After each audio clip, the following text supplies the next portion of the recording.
చదువుతో పాటు skills, placements తో పాటు సక్సెస్ సందీప్ యూనివర్సిటీ మాత్రమే అందిస్తుంది.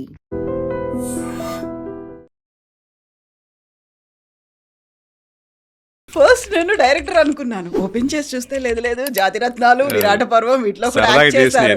ఆ తర్వాత చూస్తే మళ్ళీ ఇంకొక రోల్. మన గద్దర్ అవార్డ్స్ అప్పుడు అందరూ షాకింగ్ అనమాట. పెర్ఫామ్ చేసే డైరెక్టర్ కి, పెర్ఫామ్ చేసి చూపించే డైరెక్టర్ కి ఒక్కోసారి అన్ని క్యారెక్టర్లు ఒకే రకంగా బిహేవ్ చేస్తూ ఉంటాయి. ముందు క్యారవాన్ ప్లేస్ చూడాల్సి వస్తుంది. అది సినిమా లొకేషన్ లా అనిపించట్లేదు, ఏదో బస్ స్టాండ్ లో ఉన్న ఫీల్. కంబైన్డ్ ఫ్యామిలీ నుంచి న్యూక్లియర్ ఫ్యామిలీస్ అయిపోయినట్టు అలా అయిపోయారు ఆర్టిస్టులు. ఇంటరాక్షన్ లేదు ఇప్పుడు. సో నెక్స్ట్ ఎట్లా మారుతుంది అనుకుంటున్నారు మీరు? నెక్స్ట్ అంతా ఏఏనే. ఇంకా డైరెక్టర్ ఉండరు, హీరో డిమాండ్స్ ఉండవు. అసలు ఏమే చాలా ఇంటలెక్చువల్ గా మనం ట్రైన్ చేయాలని దాన్ని. ప్రాంప్ట్ అనేది చాలా మెయిన్. వెరీ ఫస్ట్ మూవీ తీయాలి అనుకున్నప్పుడు వెన్నెల్లో ఆడపిల్ల ఎండమూరి గారి దగ్గర నుంచి ఎలాంటి రెస్పాన్స్ అనేది వచ్చింది మీకు?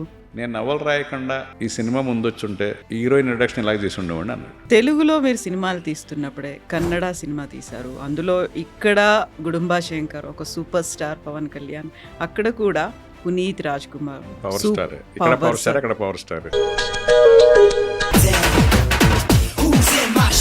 శ్రీహరి, పునీత్ రాజ్ కుమార్ నేను చేసిన హీరోల్లో కోల్పోవడం అనేది ఇప్పటికీ చాలా తీరని లోటు. అది నాకు సాయుధంని మళ్ళీ ఒకటి రివైవ్ చేసి పవన్ కళ్యాణ్ గారితో తీయాలి అంటే సాయుధంలో ఉన్న ఒక పార్ట్ నే ఇప్పుడు నేను చేస్తున్నారు. నేనేది అప్పుడు 6 months రీసెర్చ్ చేశారు, తార్నాకలో 6 months. బట్ సాయుధం ఇప్పుడు వర్కౌట్ కాదు, ఎందుకంటే ఆ లుక్ అండ్ ఫీల్ చూసేశారు. నాకు అది ఎంత బాగున్నా అది ఫ్రెష్ గా అనిపించదు ఇప్పుడు. కృష్ణానగర్ కష్టాలు చాలా మందికి ఉంటాయండి. ఎక్కడెక్కడో విలేజ్ల నుంచి ఏదో చదువుకొని ఇంకేదో చెయ్యాలి అనుకుని వచ్చేవాళ్ళు 24 క్రాఫ్ట్స్లో ఉంటారు. సో మీకు తెలుసు ఆ కష్టాలు ఏంటి అనేది. సో వీళ్ళు అప్కమింగ్ అనుకోవాలా, లేకుంటే వాళ్ళంతా వాళ్ళు వచ్చారా, కన్విన్స్ చేయాలి వాళ్ళని, ఎలా మీరు కంపెన్సేట్ చేసేవాళ్ళు, ఏం చేసేవాళ్ళు? అసలు చాలా మంది చూసాను పాపం, ఫుడ్ కూడా లేకుండా ఇబ్బంది పడేవారు. ఇప్పుడు ఎలక్షన్ జరగబోతున్నాయి, ఈసారి నేను పోటీ చేయట్లేదు, ఎందుకంటే కొత్త వాళ్ళకి అవకాశం ఇస్తే వాళ్ళు మరింత ఉత్సాహంగా చేస్తారు కదా. ఓకే, మీ మీద ప్రెజర్ కంటిన్యూ చేయండి. నా ప్రెజర్ వచ్చింది, నన్ను కన్విన్స్ చేశారు, నిలబడాలనే దానికి ప్రయత్నాలకి అందరూ ప్రెజర్ చేశారు. మారుతి గారు షూటింగ్ జరుగుతున్నప్పుడు రాజాసాబ్ ఆయన నెక్స్ట్ ఫాలో అప్ చేసి ఒక మేజర్ అమౌంట్ వచ్చేలాగా ఆయన ఫాలో అప్ చేశారు. ఎంత ఇచ్చారు? నమస్తే, welcome to I dream celeb chat with కవిత.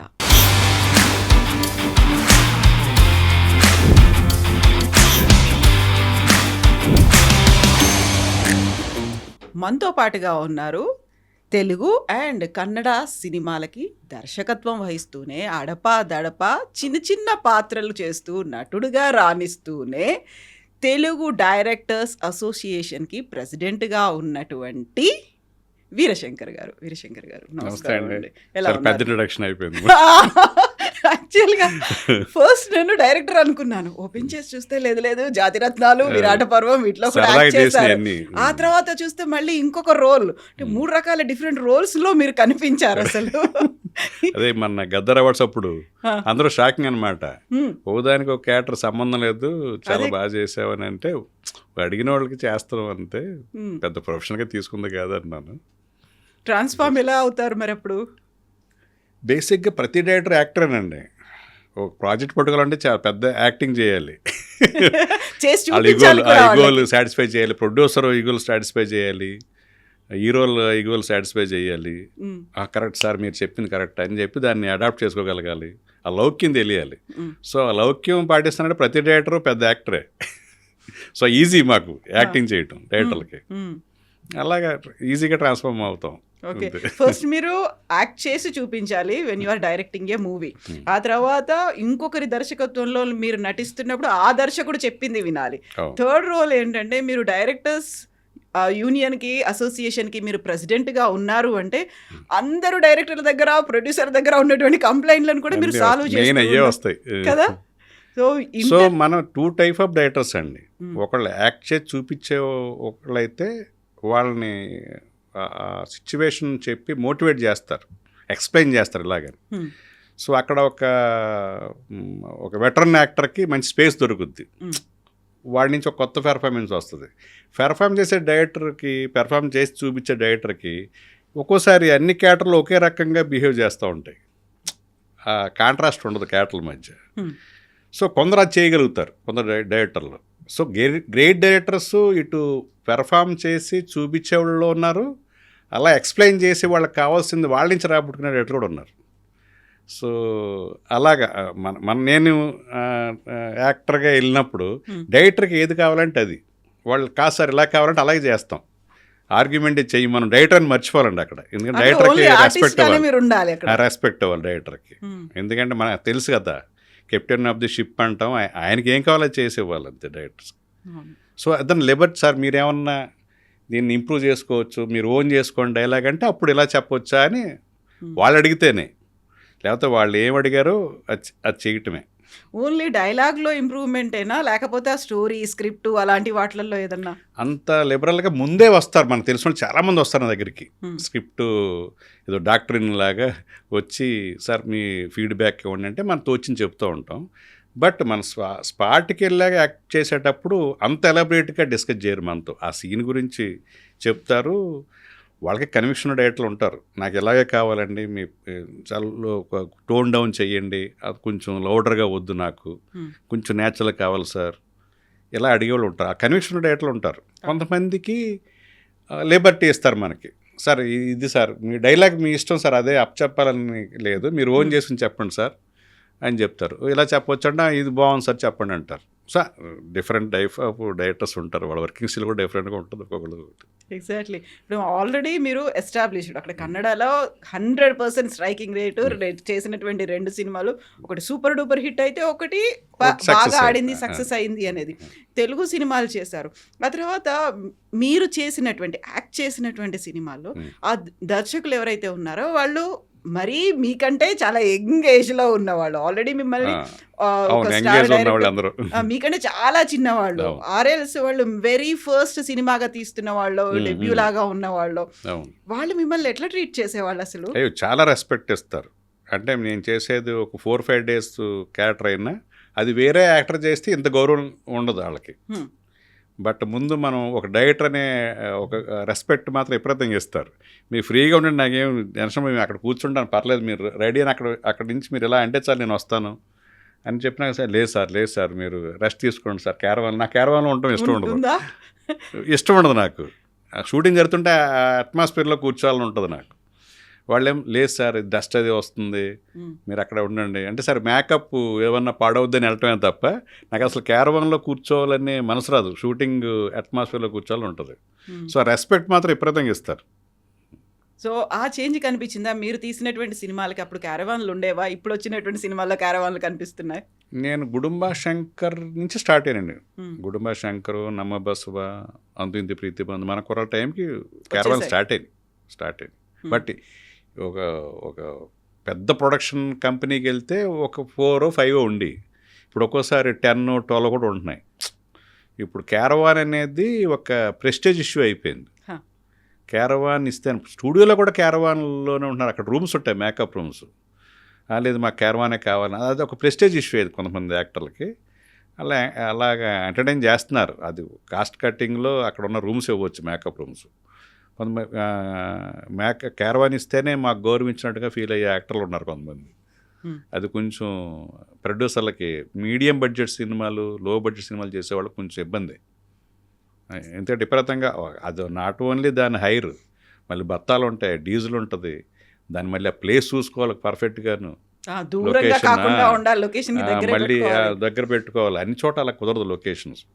కొన్ని రెక్కీ చేసేలాగా ఉంటాయి, కొన్ని ఒక ఇరుకు సందులు ఉంటాయి, వాటిల్లో చేసేటప్పుడు గట్ట అక్కడ ముందు క్యారవాన్, ఇప్పుడు అవుట్డోర్ యూనిట్ కాదండి, ఇప్పుడు ఇక్కడ షూటింగ్ చేస్తున్నాం ఒరిజినల్ లొకేషన్ అనుకోండి ఎక్కడ అన్నాను, క్యారవాన్లు ఎక్కడ పెట్టాలని పాప మేనేజర్లు తలమునకలు అయిపోతారు. అక్కడ ముందు క్యారవాన్ల ప్లేస్ చూడాల్సి వస్తుంది. సో ఇవన్నీ ఇబ్బందులు ఉన్నాయి. బట్ యాక్టర్స్ కొంతమంది అర్థం చేసుకుంటే ఏం పర్లేదు, అక్కడ ఇది ఉంది కదా, అక్కడ రూమ్ ఉంటే పైన రూమ్ ఉండని అడిగేవాళ్ళు ఉన్నారు. కొంతమంది లేదు మాకు క్యారవాన్ కావాల్సిందని అడిగేవాళ్ళు ఉన్నారు. అదే మనుషులు రకరకాలు కదా. ఇంకా సో పాతకాలంలో సినిమాలు చేసినటువంటి ఒక ప్రొడ్యూసర్ ఒక మాట అన్నారు, ఇప్పుడు వస్తున్నటువంటి క్యారవాన్ ట్రెండ్ ఇవన్నీ చూసిన తర్వాత అది సినిమా లొకేషన్ లా అనిపించట్లేదు, ఏదో బస్ స్టాండ్ లో ఉన్న ఫీల్. కరెక్ట్, అలా ఉంటుంది. అలాగే ఉందా? అదే మనం బస్సు డిపో ఉంటుంది కదా, బస్ డిపో అలా ఉంటుంది. బస్ డిపోలు అన్నీ అక్కడే ఉంటాయి కదా బస్సులు, ఒక్కొక్కటి బయటకు తీసుకెళ్తారు. బస్ డిపో అనాలి, సో ప్రొడ్యూసర్కి క్యారవాన్లు ప్రతిదీ ఇన్ని మెయింటైన్ చేయడం అనేది కష్టమైతే యాజ్ ఏ డైరెక్టర్గా మీకేమనిపిస్తుంది? అన్ని క్యారవాన్లు ఒక్కొక్క దాంట్లో ఒక్కొక్కరు కూర్చొని ఉంటారు, మీరు సీన్ ఎక్స్ప్లెయిన్ చేయాలి, ఇలాంటి వాటికి మీరు హౌ కన్వీనియంట్ యు ఆర్, మీరు వాటితో ఎట్లుంటుంది మీకు? డైరెక్టర్లకి ఇబ్బంది ఏంటంటే ఇంటరాక్షన్ పోయిందండి. ముందు యాక్టర్ల మధ్య ఇంటరాక్షన్ పోయింది. అప్పుడు ఏంటి, ఇది వరకు షూటింగ్ అంటే ఒక చెట్టు ఉంటే చెట్టు కింద చైర్లు వేసిన అందరూ ఇంటరాక్షన్, ఒక పర్సనల్ రిలేషన్స్ డెవలప్ అయ్యి పూర్వం. ఇప్పుడు యునైటెడ్ అదే మన కంబైన్డ్ ఫ్యామిలీ నుంచి న్యూక్లియర్ ఫ్యామిలీస్ అయిపోయినట్టు అలా అయిపోయారు ఆర్టిస్టులు. ఇంటరాక్షన్ లేదు ఇప్పుడు. ఇప్పుడు హీరో కూడా కూర్చుంటే హీరో చుట్టూరు క్యారెక్టర్ ఆర్టిస్టులు అందరూ కూర్చునేవారు. ఒక గొడుగు పక్కన ఫ్యాను హీరో కూర్చునేవాడు, ఆ క్యారెక్టర్ ఆర్టిస్ట్ కూర్చునేవాడు, మిగతా ఆర్టిస్టులు కూర్చునేవాళ్ళు. ఇప్పుడు హీరో చుట్టూరు ఒక ఇనప కంచి ఉంటుంది. అంటే ఒక 20 మంది బౌన్సర్లు ఉంటారు, ఓ 10 మంది బౌన్సర్లు ఉంటారు. సో అక్కడున్న యాక్టర్లు కూడా ఇంటరాక్ట్ అవ్వలేని పరిస్థితి ఉంది ఒక హీరోతో. సో అలాంటి అది అది ఆ కల్చర్ మంచిది కాదు యాక్చువల్గా. మనుషుల మధ్య మనిషి అంటేనే నథింగ్ బట్ బాండింగ్, ఆ బాండింగ్ మిస్ అవుతాం. సో అక్కడ మేము రోల్కి రెస్పాన్సిబుల్గా ఉన్నాము, లేకుంటే దానికి కావాల్సినటువంటి ఏదైతే చెయ్యాలో దాన్ని చేస్తున్నాం, మిగతా అవన్నీ పట్టించుకోవాల్సిన అవసరం లేదు అనేటువంటిది ఒక ట్రెండ్ ఉంది కదా ఇప్పుడు. ఎవరు పట్టించుకోవాలి? ఆర్టిస్టులు కావచ్చు, వీళ్ళందరూ వాళ్ళకి డిమాండ్స్ అనేవి ఉన్నాయి, కంపల్సరీ అది ఉండాలి. అండ్ ఇప్పుడు ప్రొడ్యూసర్ డబ్బులు పెడుతున్నారు, ఆయనకు లేని బాధ డైరెక్టర్కి ఎందుకు? డైరెక్టర్కి ఏం లేదు అంటే డైరెక్టర్ కన్సర్న్ ఎప్పుడు ప్రొడ్యూసర్ మీద ఉంటుందండి. ఒక బడ్జెట్ ఇస్తాడు డైరెక్టర్. సార్ సక్సెస్ అనేది అందరూ మొగుళ్ళే. సక్సెస్కి ఫెయిల్ అయితే ఒకడు మొగుడు, ఆడి పేరు దర్శకుడు. ఆయన ఎత్తున పడుతుంది. నేను ముందే చెప్పానంటాడు ఒకడు. నేను అప్పుడే చెప్పాను నా షూటింగ్ రోజే, ఆ ఆర్టిస్ట్ని పెట్టకండి, ఐరన్ లెగ్ పెట్టొద్దని పెట్టారు అంటే అమ్మాయి ఐరన్ లెగ్ అని పోయిందని బ్లేమ్ ఇట్ అండ్ అదర్స్ అనే గేమ్ విపరీతం జరుగుద్ది. సో అన్నిటికీ కారణార్థం చేస్తారు. సక్సెస్ అయితే ప్రతి వాళ్ళు నేను అది చెప్పింది నేనే, ఆర్టిస్ట్ని సజెస్ట్ చేసింది నేనే, ఆర్టిస్ట్ ఈరోజు ప్లస్ అయింది, ఆ మ్యూజిక్ డైరెక్టర్ని సజెస్ట్ చేసింది నేనే, ఆ లొకేషన్ చెప్పింది నేనే, చూడు లొకేషన్ ఎంత ఫ్రెష్గా ఉంది, ప్రతి దాన్ని వాళ్ళు క్రెడిట్గా తీసుకుంటారు. మేము చెప్పడం వల్లే ఈ సినిమా ఇంత హిట్ అయిందని. అదే ఫెయిల్ అయితే అంతా డైరెక్టర్ మీద వస్తారు. కొంతమంది ప్రొడక్షన్ కంపెనీస్ ఉన్నాయి, వాళ్ళు రెస్పాన్సిబిలిటీ తీసుకుంటారు, డైరెక్టర్ మీద కాదు. మేము ప్రొఫెషనల్ అంటే సీనియర్ ప్రొడ్యూసర్లు.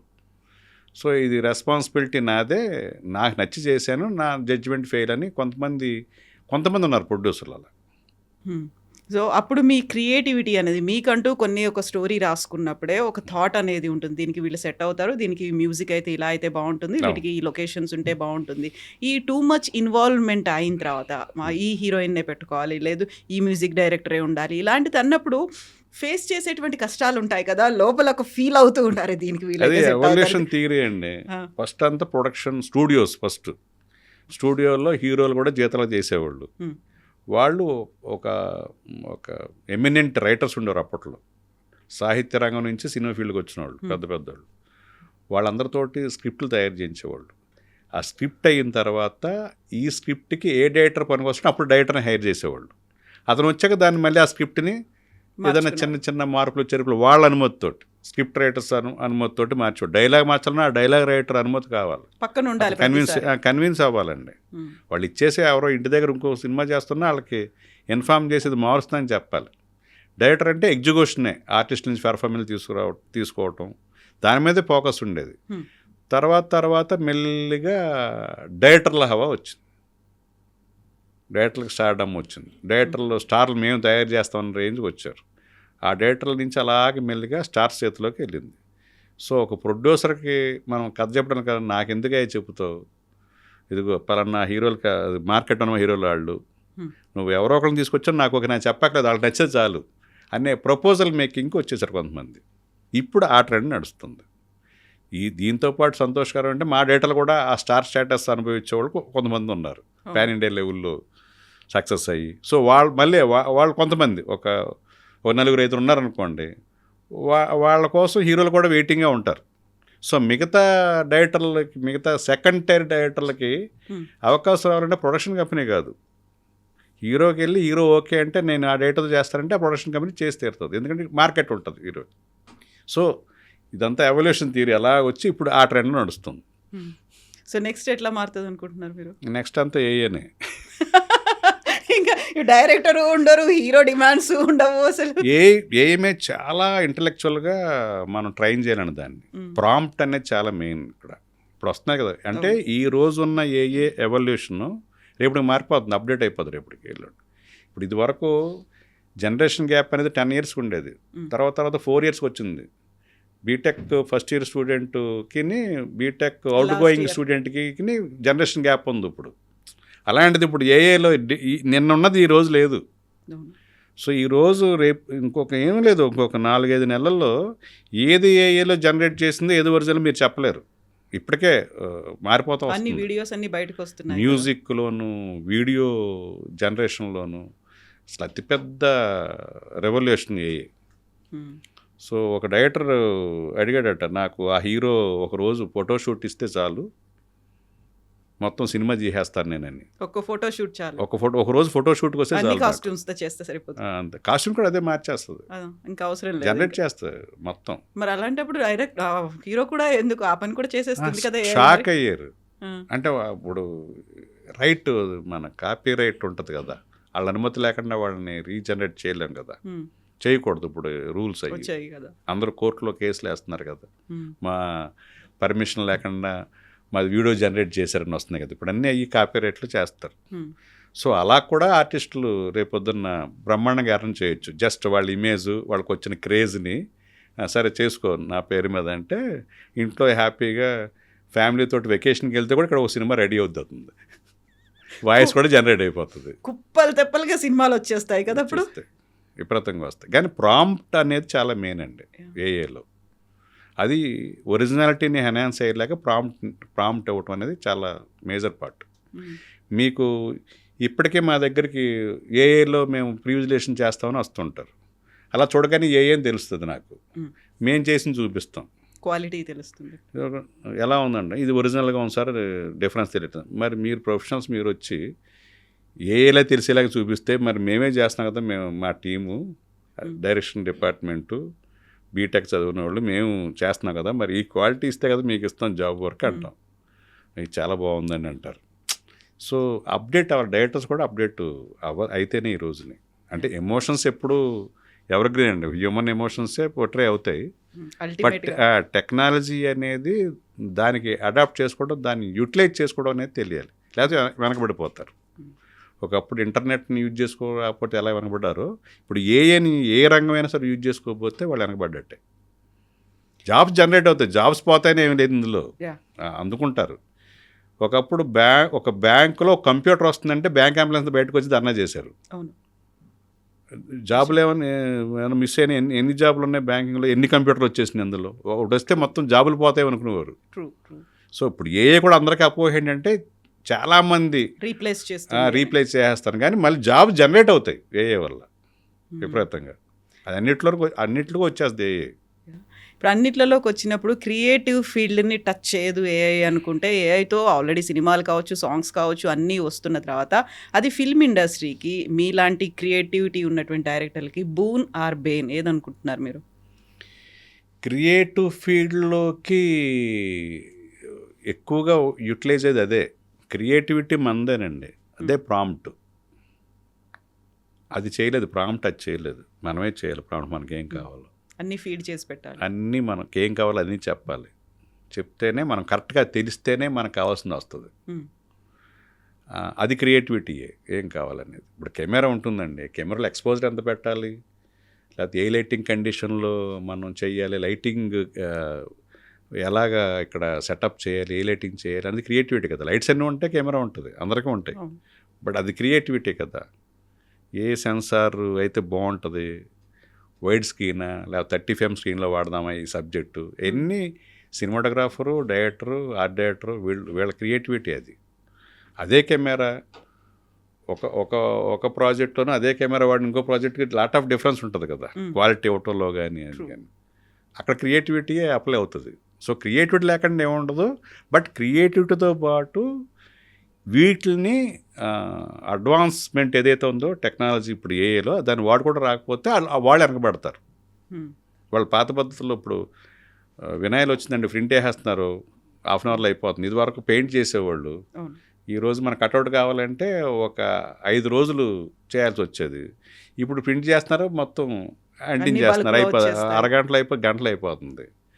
సో నేను ఇంకా పెయింటే వేస్తానంటే 5 రోజులకి వీళ్ళకి జాబ్ వర్క్ ఇవ్వరు కదా. ఇప్పుడు నీకు సాయంత్రం కావాలి, రేపు పొద్దున పెట్టాలంటారు. అప్పుడు ఈ పెయింటర్కి వర్క్ ఉంటుంది కదా. అలాగా ఎగ్జాక్ట్లీ టైంను మన టెక్నికల్ అడ్వాన్స్మెంట్లో వెనకబడకూడదు క్రియేటివ్ ఫీల్డ్లో ఉన్నవాళ్ళు.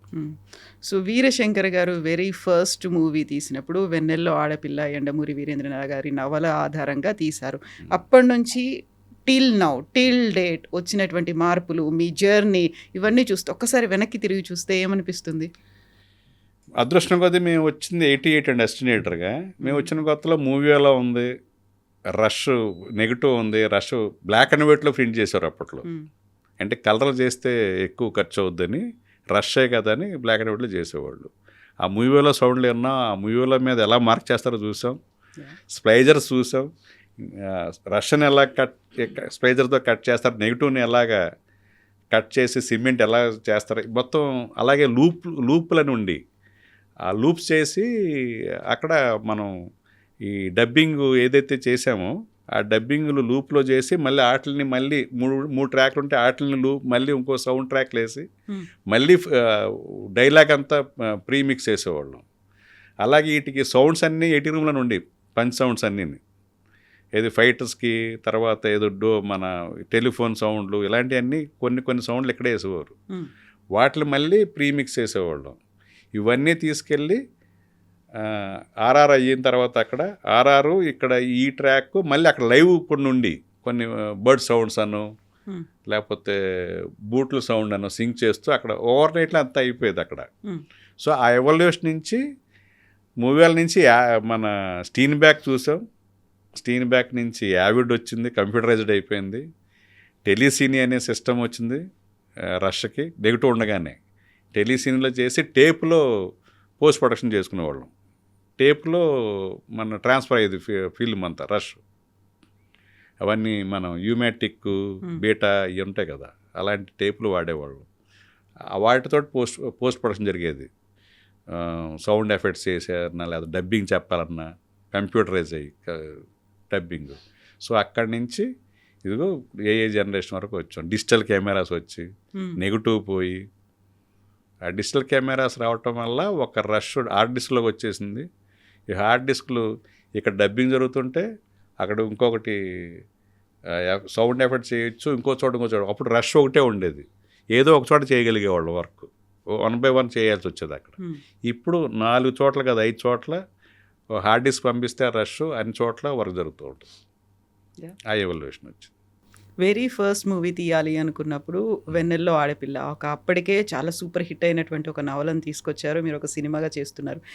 సినిమాకు వచ్చినటువంటి ఫీడ్బ్యాక్ కావచ్చు, సినిమాకు వచ్చినటువంటి రియాక్షన్స్ చూసిన తర్వాత యండమూరి గారి దగ్గర నుంచి ఎలాంటి రెస్పాన్స్ అనేది వచ్చింది మీకు? యాక్చువల్గా కోడి రామకృష్ణ గారి దగ్గర నేను వర్క్ చేశాను, ఆయన శిష్యుడు నేను. కోటి రామకృష్ణ గారు, దాసనారాయణరావు గారు ఎలాంటి జోనర్ సినిమాలు తీశారు, ఎలాంటి డ్రామాస్ తీశారు అవి తీశారు. సో దాసనారాయణరావు గారిని ఫాలో అయ్యారు ఆయన. అలాగే రాఘవేంద్రరావు గారి సినిమాలు, కోదండరెడ్డి గారి సినిమాలు రాఘవేంద్రరావు గారి స్టైల్లోనే ఉండి కోదండ. సో నేను కోటరామకృష్ణ వర్క్ చేసిన కాబట్టి మనకు ఒక ఐడెంటిటీ రావాలనే ఒక తాపత్రయం ఉండేది. నేను కోటరామకృష్ణలో చేస్తే ఆయన దాసనారాయణరావుకి తీశారు, నేను కోటరామకృష్ణ తీస్తే ఐడెంటిటీ ఏముంటుంది. సో వెన్నెల ఆడపిల్ల అనేది చాలా పెద్ద టాస్క్. అమ్మాయి కనిపించదు, ఎలా చేయాలి సినిమా అని యండమూరి గారు రాసిన నవల్లో అది మాత్రం సినిమాగా రాలే అప్పుడు దాకా. సో నేను ఛాలెంజ్ తీసుకున్నాను, ఇది చెయ్యాలి మనం అని. అది రామారావు గారికి నేరేషన్ ఇచ్చాను. రామారావు గారు నాకు పరిచయం లేదు, శ్రీకాంత్ వచ్చి నాకు చైల్డ్హుడ్ ఫ్రెండ్, క్లాస్మేట్స్ మేము ఇద్దరం. సో వాడేంటంటే నాతోటే ఫస్ట్ సినిమా చేయాలి నువ్వు అని ఉండేది. సో తనే కేఎస్ రామారావు గారికి పరిచయం చేయటం, నేను నేరేట్ చేయటం, సార్ మీకు బాగుంటేనే, మీకు నచ్చితేనే చేయండి, లేకపోతే వేరే వాళ్ళతో చేస్తా అని శ్రీకాంత్ చెప్తే ఆయన నాకు ఎలా చేయొచ్చని వెన్నెల ఆడపిల్ల అని తెలుసుంటే ఎప్పుడో చేసి ఉండేవాడిని అని అంత కితాబు ఇచ్చాడు ఆయన.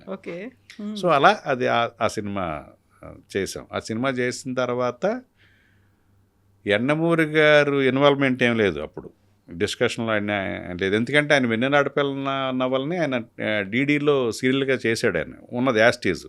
నేను ప్రతిదీ వేరేగా సినిమాటిక్ అడాప్షన్ చేశాను, సీన్స్ అన్నీ మారిపోతూ ఉండి. థ్రెడ్ మాత్రం అలాగే ఉండేది, మార్చాను. ఆయన సినిమా చూశాక ఇచ్చిన కితాబ్ ఏంటంటే, నేను నవలు రాయకుండా ఈ సినిమా ముందొచ్చుంటే హీరోయిన్ ఇంట్రడక్షన్ ఇలాగ చేసి ఉండేవాడిని అన్నాడు. ఓకే. అమ్మ హీరోయిన్ ఇంట్రడక్షన్ ఒక ఏంజల్ లాగా రివ్యూలో అవుద్ది. తాజ్ కృష్ణ దేశం అప్పుడు మన హాలిడే ఇన్ అని ఉండేది అప్పుడు, తాజ్ కృష్ణ ఎదురుగా అక్కడ చేసాం. అన్నీ చూసి అమ్మాయి సెండ్ ఆఫ్ సీన్ కానీ అవన్నీ నేను నేను వెన్నెలాడపిల్ల కన్నా ముందు వచ్చుంటే ఆయన అప్రిషియేషన్. కోటరామకృష్ణ అసిస్టెంట్ ఇలా చేస్తాడని అనుకోలేదు నేను, చాలా పొడ్డికి తీసాడని. ఆ సినిమాయే పవన్ కళ్యాణ్ గారు చూసి అప్పటి నుంచి ఇంప్రెషన్ నా మీద. అదే తర్వాత కాలంలో గుడుంబా శంకర్ చేయడానికి కారణం అలోయలేవినే. ఆయన చూసి సినిమా అప్పట్లో గోకుల్లో సీత అయిపోయింది, సుస్వాగతం జరుగుతుంది. ఓ సెట్లో పరిచయం అయితే, మీరు వెన్నెలాడపిల్ల నవలు చేస్తున్నారంట కదా, ఫస్ట్ కైపు వచ్చాక ప్రొజెక్షన్ వేస్తే నన్ను పిలుస్తారని అడిగాడు ఆయన. పిలుస్తారని నాకు గుర్తొచ్చి పిలిచాను. అప్పుడు పిలిస్తే అయిపోయిన తర్వాత హగ్ చేసుకుని,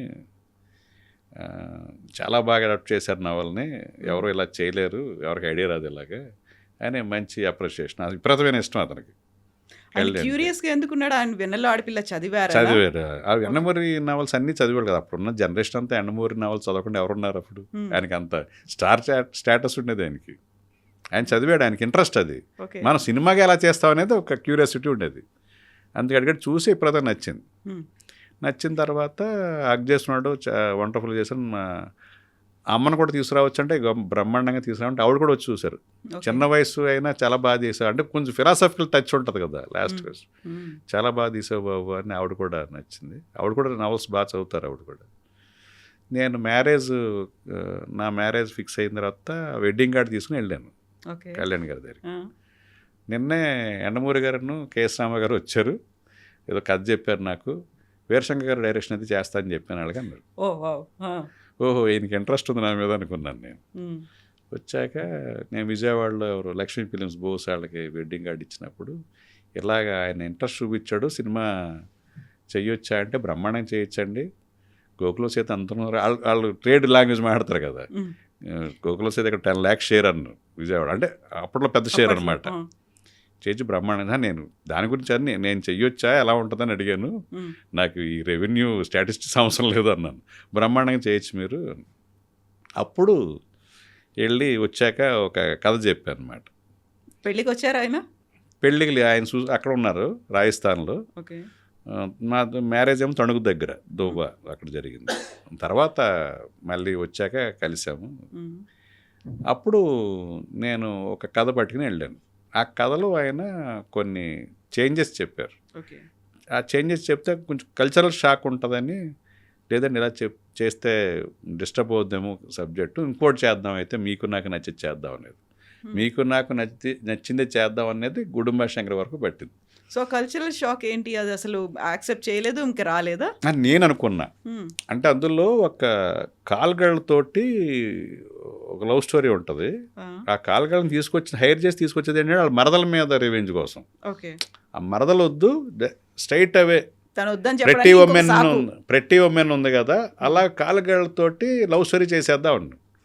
సార్ మన తెలుగు ఆడియన్స్కి అది కల్చరల్ షాక్గా ఉంటుంది, ఏదో ఒక రీజన్ ఉండాలి అమ్మాయితోటి అని నేను. లేదు మీరు ఇన్సెక్యూరిటీగా ఫీల్ అవుతున్నారు, అది వెరైటీ అవుద్దని ఆయన ఫీలింగ్. నేను తర్వాత 2 రోజులు ఆగి చెప్తానండి అన్ని, లేదండి డిస్టర్బ్ అవుద్ది, కొంచెం కల్చర్ షాక్గా ఉంటుంది, వేరే చేద్దాం ఇద్దరికి నచ్చిందని. ఇంకా తర్వాత తను కూడా అలా సినిమాలు హిట్ అవుతూ అలాగా మళ్ళీ ఖుషి తర్వాత పిలుపు వచ్చింది నాకు సినిమా. అప్పుడు నేను చెప్పింది నిజాం మార్మల్ స్ట్రగుల్ మీద సాయుధం అని ఆ కథ చెప్పాలని వెళ్ళాను నేను. చెప్పాలని వెళ్తే అమ్మో పీరియడికల్ వద్దు, ఇప్పుడే లగాను గద్దార్ అవి వచ్చినాయి కదా, అవి ఇట్టేనాయి కదా అని మనం చేసినట్టు అనుకుంటారు అన్నాడు. నేను నీరు గారిపోయాను, చెప్దామని వెళ్ళాను నేను. యాక్చువల్గా అప్పుడు ఖుషి అయిపోయింది, మొత్తం ఇండస్ట్రీ అంతా చేంజ్ చేస్తుంది ఆ టైంలో. మనకు పిలుపు వచ్చింది అనమాట అక్కడ. సరే అలాగే అండి, నాకు బ్యాక్ గూడ్స్ మీద చేయాలని ఉందంటే అప్పుడు టైగర్ సీతారాముడు అనే కథ తయారు చేశాం. అది ఓపెనింగ్ కూడా అయింది. అప్పుడు జానీ కొంచెం ఫెయిల్ అయ్యేటప్పటికీ మేము టైగర్ సీతారాముడికి ఉన్న బడ్జెట్కి రీచ్ అవ్వలేము ఎందుకంటే నాగబాబు గారి సినిమా అది నెక్స్ట్ చేయాల్సింది అంజనా ప్రొడక్షన్స్కి. సో ఆయనకి బెనిఫిట్ అవ్వాలని కదా, హై బడ్జెట్ రిస్క్ అవుద్దని చెప్పి అది పక్కన పెట్టి ఒక ఎంటర్టైనర్ చేద్దాం సరదాగా అని గుడుంబా శంకర్ చేశాం. ఓకే. సో ఇప్పుడు సాయుధం, టైగర్ సీతారాముడు రెండు పవన్ కళ్యాణ్ గారి కోసం మీరు రెడీ చేసి పెట్టుకున్నారు. స్టిల్ ఇప్పటికీ ఉందా మీకు మైండ్ లో అవి ఆ రెండు చేయాలి అనేది? సాయుధంకి దగ్గరగా ఉండేది ఇప్పుడు నేను చేస్తున్నాను. Okay. Then what about tiger Sitaramudu? అది పూజ అయింది. టైగర్ సీతారాముడు తర్వాత గోపికృష్ణ మూవీస్లో ప్రభాస్ కోసం అని చెప్పాను అప్పుడు అక్కడ ఇంచుమించు. బట్ అప్పుడే బాహుబలి స్టార్ట్ అవుతుంది. ఓకే. సో బాహుబలి అవ్వాలి, ఇవన్నీ బాగానే ఉంది లైను. ఈ తర్వాత మళ్ళీ కలుద్దాం అన్నారు. ఇంకా బాహుబలి సిరీస్లో ఆయన బిజీ అయిపోయాడు కదా, అలాగే మళ్ళీ ఎవరు తర్వాత కేఎస్ రామారావు గారు అడిగారు ఒకసారి గుడుంబా శంకర్ చేసేటప్పుడు. అప్పుడు మరి ఆయన అడిగారు, నేను కలవటం జరిగింది, చేద్దామన్నట్టు. బట్ ఆయన తర్వాత బాహుబలితో ఎంగేజ్ అయిపోవటం మళ్ళీ కుదరలేదు. సో మళ్ళీ ఎప్పుడైనా పవన్ కళ్యాణ్ గారిని కలిసారా? అప్పుడు స్టార్ట్ చేసిన ప్రాజెక్ట్ ఆగిపోయింది, కానీ మళ్ళీ స్టార్ట్ చేయొచ్చా అనేది రీలాంచ్? చాలాసార్లు కలిసాం. అంటే ఇంకా సినిమా గురించి మాట్లాడటం కదా, మామూలు రెగ్యులర్గా ఎప్పుడన్నా వీళ్ళు పడితే. ఈ మధ్య పొలిటికల్గా వెళ్ళాక తక్కువైంది, కానీ అంత క్రితం కలిసేవాళ్ళు బాగానే. అది స్టార్ట్ చేసిన మూవీ అక్కడ ఆగిపోయింది, దాన్ని మళ్ళీ రివైవ్ చేయాలి అనేది నాగబాబు గారిని కానీ అదేం లేదు, మళ్ళీ దాని గురించి డిస్కషన్ అసలు ఆలోచన లేదు. ఓపెనింగ్ అయింది, జస్ట్ ఓపెనింగ్ చేసాం. బడ్జెట్ కన్సిస్టెన్సీ వల్ల ఆపాల్సి వచ్చింది. అది యుఎస్లో చేయాలి సెకండ్ హాఫ్ అంతా. ఫస్ట్ హాఫ్ అంతా అడ్వెంచరస్ ఉంటుంది ఫారెస్ట్లో. బాగా అప్పట్లోనే మేము బడ్జెట్ వేసి 22 crores అవుద్దని అప్పట్లో 2004లో. సో జానీ తర్వాత అంత బడ్జెట్ రీచ్ అవ్వలేము, ఇది నాగబాబు అన్నయ్యకి బెనిఫిట్ అవ్వాలని చేస్తున్న సినిమా కదా, ఆ పర్పస్ సర్వైవ్ అవ్వదని అప్పుడు అది పక్కన పెట్టాం. సో మీరు ఫస్ట్ అనుకున్నటువంటి కల్చరల్ షాక్ ఏదైతే అనుకున్నారో అది మీరు కొంచెం హెసిటేట్ చేశారు, బట్ ఆ బేస్తో వచ్చినటువంటి సినిమాల తర్వాత సక్సెస్ అయ్యాయి. అదే కాల్ గర్లో లేకుంటే అదే సెంటిమెంట్ స్టోరీ చాలా వచ్చాయి, అవన్నీ మళ్ళీ సూపర్ హిట్లు అయ్యాయి. మీరు ఏదైతే మళ్ళీ టైగర్ సీతారాముడు లేకుంటే ఈ సాయుధం ఇలాంటివి అనుకున్నవి కొంచెం హిస్టారికల్గా బేస్డ్గా ఉన్నవి అవన్నీ మళ్ళీ వచ్చాయి, అవన్నీ సూపర్ డూపర్ హిట్లు అయిపోయాయి. నా ఫస్ట్ కైండ్ ఆఫ్ ఫిల్మ్ అయ్యేది నేను చేసినప్పుడు సాయుధం. ఎగ్జాక్ట్లీ. అప్పట్లో నిజాం ఆర్మీ స్ట్రగుల్ బ్యాక్ డ్రాప్లో ఎప్పుడో ఒక ఆర్ట్ ఫిల్మ్లో తీసిన మా భూమి తప్ప ఏది లార్జ్ స్కేల్లో రాలేదు. అంటే ఇక్కడ వియత్నాం వారు బ్యాక్ డ్రాప్తో హాలీవుడ్లో నాకు తెలిసి 30-35 ఫిల్మ్స్ వచ్చినాయి డిఫరెంట్ డైమెన్షన్స్ తోటి. అలాగే ఇక్కడ జరిగిన తెలంగాణ సాయుధ పోరాటం బ్యాక్ డ్రాప్లో అన్ని సినిమాలు చేయొచ్చు. Peasants, land lords, students, Arya Samaj, Muslim intellectuals, Muslim students, రజాకార్లు ఉన్నారా? చెప్తున్నాను, వీళ్ళ యాంగిల్స్ రజాకార్ లేకుండా నిజాం ఆర్మడ్ స్ట్రగుల్ ఉండదు అనేది మీ సాయుధంలో కూడా రజాకార్స్ ఉన్నారు ఎలిమెంట్. ఆ రజాకార్ లేకుండా అసలు తెలంగాణ సాయుధ పోరాటం లేదు. వాళ్ళని ఎదుర్కొనేదానికే కమ్యూనిస్టు పార్టీ నుంచి గెరిల్లా వార్ఫేర్ అది చేశారు వాళ్ళు. గ్రామరక్షణ దళాన్ని, ఆంధ్ర మహాసభ ఒకటి కాదు. సో నిజంగా ఆఖరి స్వాతంత్ర సంగ్రామంగా ఇది సోషల్ స్టడీస్లో రావాల్సింది, ఒకప్పుడు రాలా. అంత గొప్ప పోరాటం జరిగింది ఇక్కడ. సో అదే బేస్తో రజాకార్ అనే ఒక మూవీ కూడా వచ్చింది కదా, అది చూసారా మీరు? చూసాను రజాకార్ చూసాను. చాలా వరకు దాన్ని మిస్ ఇంటరప్ట్ చేశారనో వాళ్ళకి అనుకూలంగా దాన్ని మార్చుకున్నారో అని ఒక విశ్లేషణలు కూడా వచ్చాయి కదా. వచ్చినాయి అంటే ఆయన బీజేపీ లీడర్ అవటం వల్ల అలా అనుకున్నారు, కానీ అందులో బైరాన్పల్లిలో రాజారెడ్డి క్యారెక్టర్ కమ్యూనిస్టే. అలాగే షోయిబ్ అలీ ఖాన్ ముస్లిం జర్నలిస్ట్, అతను ఇమ్రోజ్ అనే పత్రికలు రాసి అతన్ని అసాసినేట్ చేయడం చూపించారు. సో మన పర్సెప్షన్ అతను బీజేపీ లీడర్ కాబట్టి ఏదో ఒక వర్గానికి సంబంధించి చేశారనుకున్నారు, కానీ కథలో ఇంట్రెస్టింగ్ పార్టు రజాకార్లు దాడి చేస్తుంటాం విలేజ్ టు విలేజ్, ఇలాగా ఒక రిపిటేషన్ ఫీలింగ్ రావచ్చేమో తప్ప అది ఏమి తప్పుదోవ పట్టించిన చరిత్ర ఏం చేయలేదు, అన్నీ జరిగినాయే. ఆర్య సమాజ్ చేసిన పాత్ర, ఆర్య సమాజ్ ఏంటంటే తబ్లీగ్ ఏదో అనువారు, మత మార్పులు చేసేవాళ్ళు. ఆర్య సమాజ్ వెళ్ళి వాళ్ళు మళ్ళీ తిరిగి హిందూ దీనిలో గర్ వాపస్ ఇలాగా శుద్ధి అనే అప్పుడు శుద్ధి కార్యక్రమం చేసేవాళ్ళు. లేకపోతే ఈ రోజున ఆర్య సమాజ్ ఆ పాత్ర నిర్వహించకపోతే ఈ రోజున ముస్లిం పాపులేషన్ 40% ఉండేవారు తెలంగాణలో, 40 to 50% ఉండేవారు. అంత అద్భుతంగా మళ్ళీ వాళ్ళని తీసుకొచ్చింది. అదే ఆ రిలీజియస్ బ్యాలెన్స్ ఉండేది కాదు. సో చాలా రీసెర్చ్ చేసినట్టున్నారు. అప్పుడు సాయుధానికి చేశాను నేను, సాయుధానికి చేశాను. అసలు ఇక్కడ ఇంకో అద్భుతమైన ఏంటంటే మొదటి జెండా ఎగరేసింది August 15th ఇక్కడ నిషేధం ఉంటే సుల్తాన్ బజార్లో ASFI అంటే CPIకి అనుబంధ స్టూడెంట్స్ యూనియన్లో విద్యా సంస్థ, ఆ పైన జెండా ఎగరేసిన స్టూడెంట్ పేరు రఫీ అహ్మద్, ముస్లిం. ఇక్కడ ఉన్న మత పెద్దలు చాలామంది ప్రొసెషన్గా వెళ్ళి ఉస్మాన్ అలీ ఖాన్కి ఒక విజ్ఞాపన పత్రం ఇచ్చారు. నువ్వు రజాకార సంస్థని నిషేధించకపోతే నీ పత్రాన్ని నువ్వే కోరుకున్నట్టు ఇమ్మీడియట్గా రజాకార్ సంస్థని నిషేధించని ఇచ్చారు మత గురువులు. మౌలీలు అంటాం కదా మత పెద్దలు వాళ్ళందరూ. అలాగే కమ్యూనిస్ట్ పార్టీ ఇక్కడ గెరిల్లా వార్ఫేర్ చేస్తుందని ఇండియన్ యూనియన్లో కమ్యూనిస్ట్ పార్టీని బ్యాన్ చేసినప్పుడు అదే వంకతో ఇక్కడ కూడా కమ్యూనిస్ట్ పార్టీని బ్యాన్ చేశాడు నిజాం. చేస్తే అప్పుడు కమ్యూనిస్ట్ పార్టీ అనే పేరునే అతను బ్యాన్ చేయగలిగాడు తప్ప ఐడియాలజీని చేయలేడు కదా అని కామ్రేడ్స్ అసోసియేషన్ ఒక సంవత్సరం పెట్టారు స్టూడెంట్స్. అందులో 8 మంది ఫౌండర్ మెంబర్స్ ఉంటే 7 ముస్లిం స్టూడెంట్సే. అందులో జవాద్ రజ్వీ ప్రముఖుడు. అందులో ఒకే ఒక హిందూ ఉన్నాడు, అతని పేరు రాజ్ బహదూర్ గౌర్. అలాగే మగ్దుమ్ మొయిద్దీన్, ఇప్పుడు CPI భవనాన్ని కూడా మగ్దుమ్ భవన్ అంటారు. ఆయన పెద్ద poet, communist leader, trade union leader. అతను రాసిన జంగే ఆజాద్ అనేది ఇక్కడ వందే మాతరం లాంటిది. ఎవరైనా సరే హిందూస్ ముస్లిమ్స్ అని కదా, ఎవరైనా సరే నిజాం రాజ్యంలో ఏదన్నా ఒక ఎస్టేట్ చేస్తున్నారు, ఒక ఉద్యమం చేస్తున్నారంటే జంగే ఆజాద్ పాడుకుంటూ వెళ్ళేవాళ్ళు. సో ఇంత పాత్ర అన్ని మతాల వాళ్ళు కలిసి చేసిందే, ముస్లింలు హిందువులు కలిసిందే. కాకపోతే అక్కడ వాళ్ళకి ఇండియన్ యూనియన్ వాళ్ళకి ఇది హిందూ ముస్లిం గొడవలాగా అనుకునేవారు. అటాక్రసీ, ఒక నిజాం నిరంకుశ పరిపాలనకి రజాకారులను ప్రోత్సహించడం వల్ల జరిగిన అట్రాసిటీసే. అదే 45 రైతాంగ సాయుధ పోరాటం ముందు ఎక్కడా లేవు ఇలాంటిది. అప్పుడున్న ఇతను నిజాం ఉస్మాన్ కన్నా ముందు మహబూబ్ అలీ పాషా ఉండేవాడు.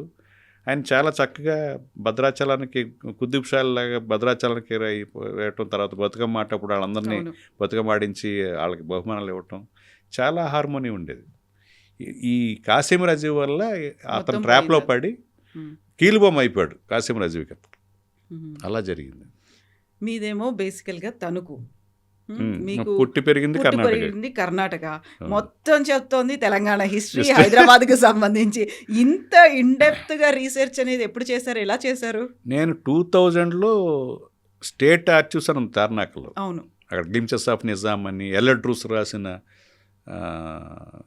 7 హెలోస్ ఆఫ్ హైదరాబాద్ అని. అంటే అతను ఎల్లెడ్ రూస్ అనే అతను మిలిటరీ చీఫ్. అప్పుడు అతను వ్యతిరేకించేవాడు కాసిం రజ్వీని. మిలిటరీ చీఫ్ వ్యతిరేకించాడు కాసిం రజ్వీ యాక్టివిటీస్ని, వాళ్ళ అట్రాసిటీస్ని, దాడుల్ని. అతను కూడా హెచ్చరించేవాడు నిజాం ఉస్మాన్ ఖాన్ని. సో ఇవన్నీ నేను ఒక 1 year పాటు రీసెర్చ్ చేశాక సాయుధం తయారైంది. సో అక్కడ తార్నాకలో కూర్చునేవాళ్ళ మీరు? అదే దాంట్లో మార్నింగ్ అతను తాళం తీస్తూ ఉంటే నేనే ఉండేవాడిని ఫస్ట్ పర్సన్ అక్కడ. ఎన్ని రోజులు ఉన్నారు అలా మీరు? ఎంతకాలం? ఇంచుమించు ఒక 6 months అక్కడ రీసెర్చ్ చేశాం. నాకు PG ఉండుంటే నేను థీసిస్లో నా డాక్టరేట్ వచ్చేది కదా. డాక్టరేట్ వచ్చేది. నేను అదే అంటున్నాను, నేను చదివింది మీద ఇంటర్మీడియట్.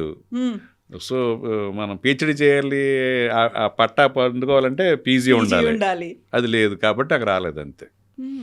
సో అంత ఇంట్రెస్టింగ్, అంత ఫ్యాసినేటింగ్ అంటారు కదా.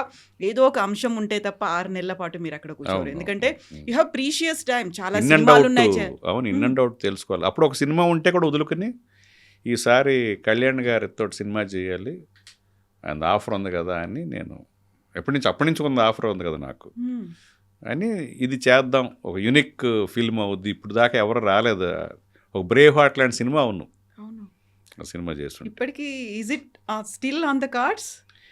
అందులో ఒక పార్టే, దాన్ని మేజర్ పార్ట్ చేసి చేస్తున్నాను ఇప్పుడు. చేయబోయేది అదే, తెలుగు హిందీ 2 languages చేస్తున్నాం. చాలా చాలా పెద్ద బడ్జెట్ ఫిల్మ్ అది. అంటే అలా చెయ్యాలి దాన్ని. కొత్త బ్యానర్, కొత్త బ్యానర్తో చేస్తున్నాం. వాళ్ళకంటే ప్యాషనేట్ పీపుల్.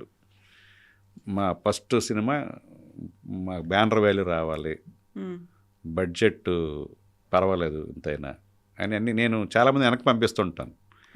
వస్తారు, సార్ 3 crores ఉన్నాయి సినిమా, ఓకే 3 crores మీ ఫైనాన్షియల్ సోర్స్ ఎలాగ అంటాం. మన దగ్గర ఒక పర్లేదండి 4 crores దాకా ఉన్నాయి, 3 crores పెట్టవచ్చు అండి. వద్దండి, తప్పు. 4 crores-లో 3 crores సినిమా పెడితే రిస్క్ ఉంటుంది, తీయొద్దు. మీరు ఓ పని చేయండి, ఓ 10 కోట్లు సంపాదించరండి, అప్పుడు 2 కోట్లు పెట్టి సినిమా తీయండి అని పంపిస్తాను. నేను పంపించిన వాళ్ళకి 20 మంది ఉంటారు వెనక్కి. అవునా? ఎందుకంటే మనం వాళ్ళ మిజరబుల్గా అవుతుంది, పాపం వాళ్ళు సంపాదించుకుందా పోద్దంటే అది కరెక్ట్ కాదు కదా. నేను వెనక్కి పంపించే వాళ్ళు ఎక్కువ ఉంటారు, ఎందుకంటే ముందే చెప్పాలి. తర్వాత సినిమా ఎలా ఉంటుంది, రిస్క్ ఉంటుంది, 100% రాకపోవచ్చు, 100% కాదు, ఆ తర్వాత పబ్లిసిటీకి అటు కూడా ఎడిషనల్ కావాల్సి వస్తుంది. సో 120% పోవచ్చు. 120% పోయినా కూడా మీ లైఫ్స్ మిజరబుల్ అవ్వు, తలకిందులు అవ్వు అంటేనే సినిమా తీయండి. బట్ ఇదేదో చేస్తే ఇంత వచ్చేస్తే అంత వస్తుంది అంటే మాత్రం రావద్దు. మొత్తం ఏదన్నా తేడా జరిగితే మొత్తం మీ మిజరబుల్ అవుతారని చెప్తాం. తెలుసు, బాగా చెప్పారని వెళ్తారు. తర్వాత ఒక ఇన్విటేషన్ పట్టుకొస్తారు 2 నెలలకు 3 నెలల తర్వాత, సినిమా తీస్తున్నాం సార్ మేము, మాతో చేయటం, ఇంకొక బ్యానర్లో మీతో చేయటం మాకు ఇష్టం లేదు, మీకు ఇష్టం లేదని అర్థమైంది సార్ మీకు. అవును, అయ్యో నా తెలుసుని చెప్పాను. తర్వాత మళ్ళీ అది వెళ్ళాక మొత్తం లాస్ అయిపోయి వస్తారు, మీరు చెప్తే వినలేదండి, చేతులు కాలిపోయాయి, ఖాళీ అయిపోయాయి. ఇలాంటి కేసులు 4-5 తగిలింది నాకు. అలాగే నేను డిస్కరేజ్ చేస్తున్నాను అంటారు, మనమేమో ఫ్యాక్ట్స్ చెప్తాం. అది కొంతమందికి నచ్చదు, ఓహో మాతో చేయటం వాళ్ళకి ఇష్టం లేదో అనుకుంటారు. అలా నేను వచ్చిందలా చేసుంటే ఒక 25 ఫిల్మ్స్ అయిపోను, ఏదో ఒకటి చేస్తే. నాకు అలా మనసు రాదు, ఇదమ్మా మన మనసు నచ్చితే కానీ చేయలేం. ఆ ప్రొడ్యూసర్ నచ్చలేదు, పెళ్లి చూపులాగానే ఇది. ఆ ప్రొడ్యూసర్ నచ్చాలి, ప్రొడ్యూసర్ పొటెన్షియాలిటీ ఉండాలి, అంతే. అమ్మాయి బాగుంది అయినప్పుడు కూడా మిగతా ఆస్పెక్ట్స్ చూడాలి, అలా వదులుకోవాలి. ఓకే, ఇతను పెట్టాడు, రేపు పొద్దున్న బిజినెస్ అవ్వలేదు, అతని పరిస్థితి ఏంటి, ఆ ఫ్యామిలీ పరిస్థితి ఏంటి, అతని ఫైనాన్షియల్ స్టేటస్ ఏంటో, తట్టుకోగలలేదా, లేదా తట్టుకోలేడు, వద్దు చేయకు. మీ సెల్ఫ్ ఎక్స్పీరియన్స్ కూడా ఉంది కదా, అందుకే నేను చేశాను కదా, నేనే చేశాను కదా. నేను ఎవరిని బ్లేమ్ చేయను. అదే కొంతమంది అనవసరంగా బ్లేమ్ చేస్తారు ఇండస్ట్రీని, మా థియేటర్లు ఇవ్వలేదు, మాకు ఎవరు కోఆపరేట్ చేయలేదు, అన్నీ ఒట్టిదే. మనం సెల్ఫ్ మేడ్ చాలా ఉన్నారు, సెల్ఫ్ మేడ్ పర్సన్స్. మనం ప్రూవ్ చేసుకోవడానికి వాళ్ళ అవకాశాలని క్రియేట్ చేసే వాళ్ళు చాలామంది ఉన్నారు. వాళ్ళందరినీ చూసి ఇన్స్పైర్ అవ్వాలి తప్ప ఇండస్ట్రీని తిట్టడం తప్పండి. ఇండస్ట్రీలో మనకు అద్భుతమైన ఇండస్ట్రీ ఇది. నీ క్రియేటివ్ ఉండి, మంచి ప్లానింగ్ ఉండి, మంచి ఎస్థెటిక్ సెన్స్ ఉండి, ఆర్టిస్టిక్ వాల్యూస్ తెలిసి, ఇప్పుడున్న ఆడియన్స్ యొక్క పల్స్ తెలిసి, వాళ్ళని ఎలా ఎంగేజ్ చేయాలని తెలిస్తే డెఫినెట్గా మనకు చాలా ఉదాహరణలు వస్తాయి. ప్రతి సంవత్సరం ఓ చిన్న సినిమా పెద్ద హిట్ అవుతుంటుంది. నాని కోర్టు తీశాడు. నాని అంతగతం టక్ జగదీష్ సినిమా చేసినప్పుడు థియేటర్లకు ఇవ్వకుండా ఓటీటీలో రిలీజ్ చేయాలని, నాని సినిమాలు మేము బ్యాన్ చేస్తాం, అది చేస్తామని డిస్ట్రిబ్యూటర్లు వాళ్ళు చేశారు. అప్పుడున్న కండిషన్ చేశాడు. నానిని అసలు బ్యాన్ చేసేస్తామని లెవెల్లో మాట్లాడారు. కోర్టు సినిమా రిలీజ్ అయినప్పుడు తను ప్రొడ్యూస్ చేసినప్పుడు, నాని అండి ఓ సినిమా, అలా ప్రతి హీరో సినిమా తీయాలి, మాకు 4వ వారం కదా 5వ వారం కూడా షేర్ వచ్చిందండి సినిమాని మొదలెట్టారు. సో ఇక్కడ అల్టిమేట్గా సక్సెస్ అనేది, సక్సెస్ స్పీక్స్ అంటారు. అదే తిట్టిన వాళ్ళే పొగిడారు నానిని, అది నాని అచీవ్మెంట్ అది, అంతే కదండి. రాజమౌళిని కూడా అలాగే ఛత్రపతి చేయకుండా 2-3 నెలలు సస్పెండ్ చేశారు. అప్పట్లో ఒక ఇష్యూ ఉండి, అలా సస్పెన్షన్లో ప్రముఖ పాత్ర వచ్చిన వాళ్ళు ఇప్పుడు రాజమౌళి పక్కన ఉన్నారు. అలా సక్సెస్ అయి చూపించాడు, వాళ్ళ దగ్గర తెప్పించాడు, అదే అచీవ్మెంట్ అంటాను నేను. ఎగ్జాక్ట్లీ. సో ఇప్పుడు మీరు ప్రొడ్యూసర్లు ఎవరైనా మాకు డబ్బు పెడతాము, మేము సినిమా తీయండి అనుకున్నప్పుడు, వాళ్ళకి వద్దు లాసులు వస్తాయి, లేకుంటే సినిమా గురించి మీకు తెలియదు అనుకున్నప్పుడు, మీరు ఇంత ఎక్స్పీరియన్స్ ఉన్నప్పటికీ కూడా ఒక సినిమా స్టార్ట్ చేసిన తర్వాత ప్రొడ్యూసర్ చేసిన తప్పు వల్ల మీరే మొత్తం ఇన్వాల్వ్ అవ్వాల్సి వచ్చింది, మీకు ఉన్నటువంటి ఆస్తులు కూడా దానికోసం పెట్టుకోవాల్సి వచ్చింది. డెఫినెట్ నేను సంపాదించి పోగొట్టుకున్నా, మా మిస్సెస్ కూడా కొంత పోగొట్టాను. తప్పదు, అంటే మనం ప్రిపేర్ అయ్యి, అంటే మనకు మిజరబుల్ అవ్వలేదు కాబట్టి, రోడ్డు మీదకి రాలేదు కాబట్టి పర్వాలేదు. బట్ పిల్లలకు ఉండేది కదా అనే ఒక గిల్టీ ఫీలింగ్ ఉంటుంది పిల్లలకి. అప్పుడు నేను అమ్మినవి ఒక 2 కోట్లు ఆస్తనుకోండి, ఇప్పుడు అవి 7 కోట్లు అయింది. అది అరే పిల్లలు చూసినప్పుడు అరే వీళ్ళకి ఉండును కదా అనిపిస్తుంది, ఆ గిల్టీ ఫీలింగ్ ఉంటుంది. కాకపోతే ఆ సినిమా చేయాలి, చాలామంది దీని మీద డిపెండ్ అయ్యి ఉన్నారు, అదే కదా. అంటే యాక్చువల్గా అది సంధిగా ఉంటుంది చూసారు, అలా జరిగింది దానికి. కరెక్ట్గా మనం కంప్లీట్ అయ్యేటప్పటికి శాటిలైట్ బిజినెస్ మొత్తం కొలాప్స్ అయిపోయింది. ఎందుకంటే సన్ నెట్వర్క్లో 300 crores ఎంతో స్కామ్ జరిగి ఆఫ్ చేశారు. వాళ్ళు ఒక్కళ్ళే ఏ సినిమా అయినా సరే ఆ సినిమాకి తగ్గట్టుగా వాళ్ళు ఆ శాటిలైట్ రైట్స్ తీసుకునేవాళ్ళు. ఓ 10 లక్షలు పెట్టి తీసిన సినిమా కూడా ఆ రోజుల్లో ఒక 5 లక్షలు 6 లక్షలు దానికి ఒక వాల్యూ కట్టి కొనేవాళ్ళు. కొంచెం మినిమం గ్యారంటీ అయినా మా సినిమాకి ఆ లెక్క ప్రకారం ఒక 1.5 crore రావాలి మా సినిమాకి. దానికి అది కరెక్ట్గా మిస్ అయింది. సో మనకున్న పొటెన్షియాలిటీకి మిడిల్ క్లాస్ ఫ్యామిలీ కదా మాది. సో అది కొంత ఇబ్బంది అయింది. సో అమ్మాల్సి వచ్చింది. మేము కొనుక్కున్నాయి, ఒక ఇల్లు అమ్మాము, 2 ఎకరాల పొలం అమ్మాము, అలాగ అమ్మి క్లియర్ చేయాల్సి వచ్చింది. అలా సో అదొక బ్యాడ్ ఎక్స్పీరియన్స్. చాలా బ్యాడ్ ఎక్స్పీరియన్స్. నిజంగా ఒక 5 years ఇబ్బంది పెట్టింది అది. 5 years రికవర్ అవడానికి, అంటే అది మళ్ళీ మామూలు పొజిషన్ రావటానికి. అది ఆ టైంలోనే పిల్లలు ఎదుగుతున్న టైం అన్నమాట. వాళ్ళకి మా మిస్సెస్ ఫీడ్బ్యాక్ ఇచ్చేది, ఇగో అనవసరమైన ఖర్చులు అయ్యి అడగండి నాన్ని, మనం లాస్ అయ్యాం అంటే పాప ఏదో అడగాలన్నా కూడా ఎస్టేట్ చేసేవారు. అవన్నీ కొంచెం మన బాధగా అనిపిస్తాయి. తెలుగులో మీరు సినిమాలు తీస్తున్నప్పుడే కన్నడ సినిమా తీశారు. అందులో ఇక్కడ గుడుంబా శంకర్ ఒక సూపర్ స్టార్, పవన్ కళ్యాణ్, అక్కడ కూడా పునీత్ రాజ్ కుమార్ పవర్ స్టార్, ఇక్కడ పవర్ స్టార్, అక్కడ పవర్ స్టార్. ఎగ్జాక్ట్లీ ఇద్దరు పవర్ స్టార్లని బ్యాక్ టు బ్యాక్ తీయడం అనేది ఏంటి ఆ ఎక్స్పీరియన్స్, అసలు ఎలా అనిపించింది? గుడుంబా శంకర్ స్టార్టింగ్ అప్పటి నుంచే పునీత్ సారీ చాలా పెద్ద లోటు నాకు అతను ఎంఎస్ అవటం. ఎవరు అందరికీ షాకే మాకు. అంత లవ్లీ కిడ్.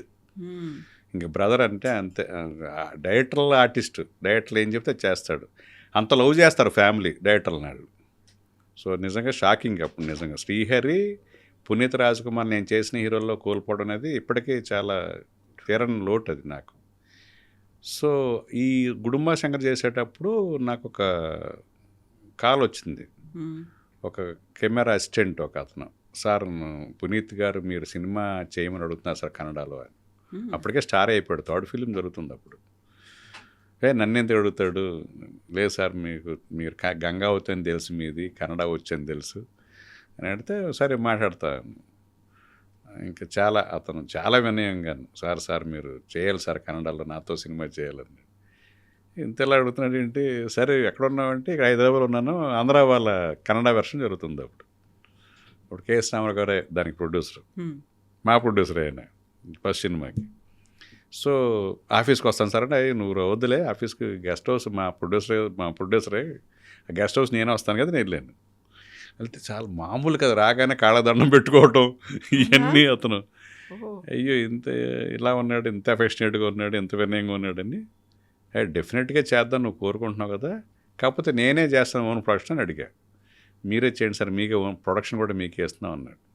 అలా మా ఫ్రెండ్ చందు అని ఎస్ఆర్ అకాడమీ వరంగల్, అతను నేను కలిసి ఆ సినిమా ప్రొడ్యూస్ చేసాం, నేను అతను కలిపి. సో అతను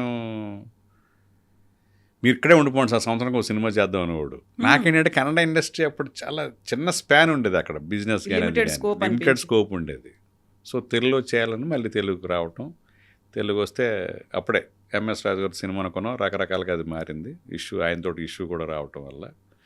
తర్వాత మళ్ళీ కన్నడ సినిమా ఆర్యా 2 జగడం చేశారు కదా, వాళ్ళ అబ్బాయిని కన్నడలో ఇంట్రొడ్యూస్ చేయాలని చెప్పి పునీత్ రికమెండ్ చేస్తే నన్ను అడిగారు, వీరశంకర్ని పెట్టుకోండి ఆయన బాగా పర్ఫామ్ చేస్తాడంటే. మళ్ళీ నన్ను అడిగారు. వాళ్ళేంటి సుకుమార్తో సినిమా చేశారు, వైట్ల సింతో చేశారు, నన్ను అడుగుతున్నారు. నేను కన్నడ మళ్ళీ చేయాలని అనిపించలే అప్పుడు. వాళ్ళు లేదు, పునీత్ ఫోన్ చేశాడు, పునీత్ చేస్తే అప్పుడు నేను ఒప్పుకొని, అది ఆడవరకు మళ్ళీ అర్థాలు వేరే. మెయిన్ రీజన్ ఏంటంటే రీమేక్ కదా, మళ్ళీ ఏం చేస్తామన్న ఫీలింగ్ ఉండేది. సో అప్పుడు అబ్బాయి చాలా సెన్సిబుల్, చాలా ఒబీడియంట్. ఆదిత్య అని వాళ్ళ అబ్బాయి హీరోగా ఉంటే అప్పుడు రమ్య హీరోయిన్, అక్కడ టాప్ స్టార్. అప్పుడు వచ్చేసి కాంగ్రెస్ లీడర్ ఎంపీ అయింది. అప్పుడు పెద్ద వండర్ వాళ్ళకి. నా షూటింగ్కి 8కి వచ్చేసేది, మిగతా వాళ్ళు 10కి కానీ వెళ్ళేది కాదు. అంత నువ్వు వెళ్ళి ఏం చేస్తావు, సాయంత్రం తొందరగా చేస్తావు, సినిమా అయిపోద్ది కదా అని అలా అని కరెక్టే సార్ అని చేసేది. ప్రాక్టికల్గా చాలా మేము ఫ్యామిలీతో మాట్లాడుతూ ఉన్నంత, మీరు ఫ్యామిలీ పర్సన్ సార్ అని చాలా అఫెక్షనేట్గా ఉండేది, ఒక ఫ్యామిలీ మెంబర్ లాగా. సో అక్కడ కన్నడలో సినిమాలు తీశారు, తెలుగులో సినిమాలు తీశారు. ఆ తర్వాత మీరు డైరెక్టర్గా ఉన్నప్పుడు ఎంఎస్ రాజు గారితో ఒక ఇష్యూ అయినప్పుడు ఆల్మోస్ట్ ఒక 5 లక్షల వరకు ఫైన్ లాగా కట్టాల్సి వచ్చినటువంటి పరిస్థితిలో వాళ్ళు మీకు రిటర్న్ ఇచ్చారు.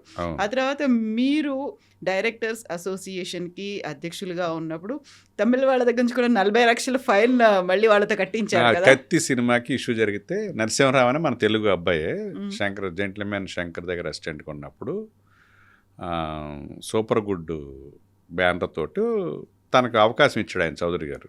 కానీ తమిళ్లో విజయ్ హీరోగా, Thalapathy Vijay, Thaman music director Thalapathy Vijay.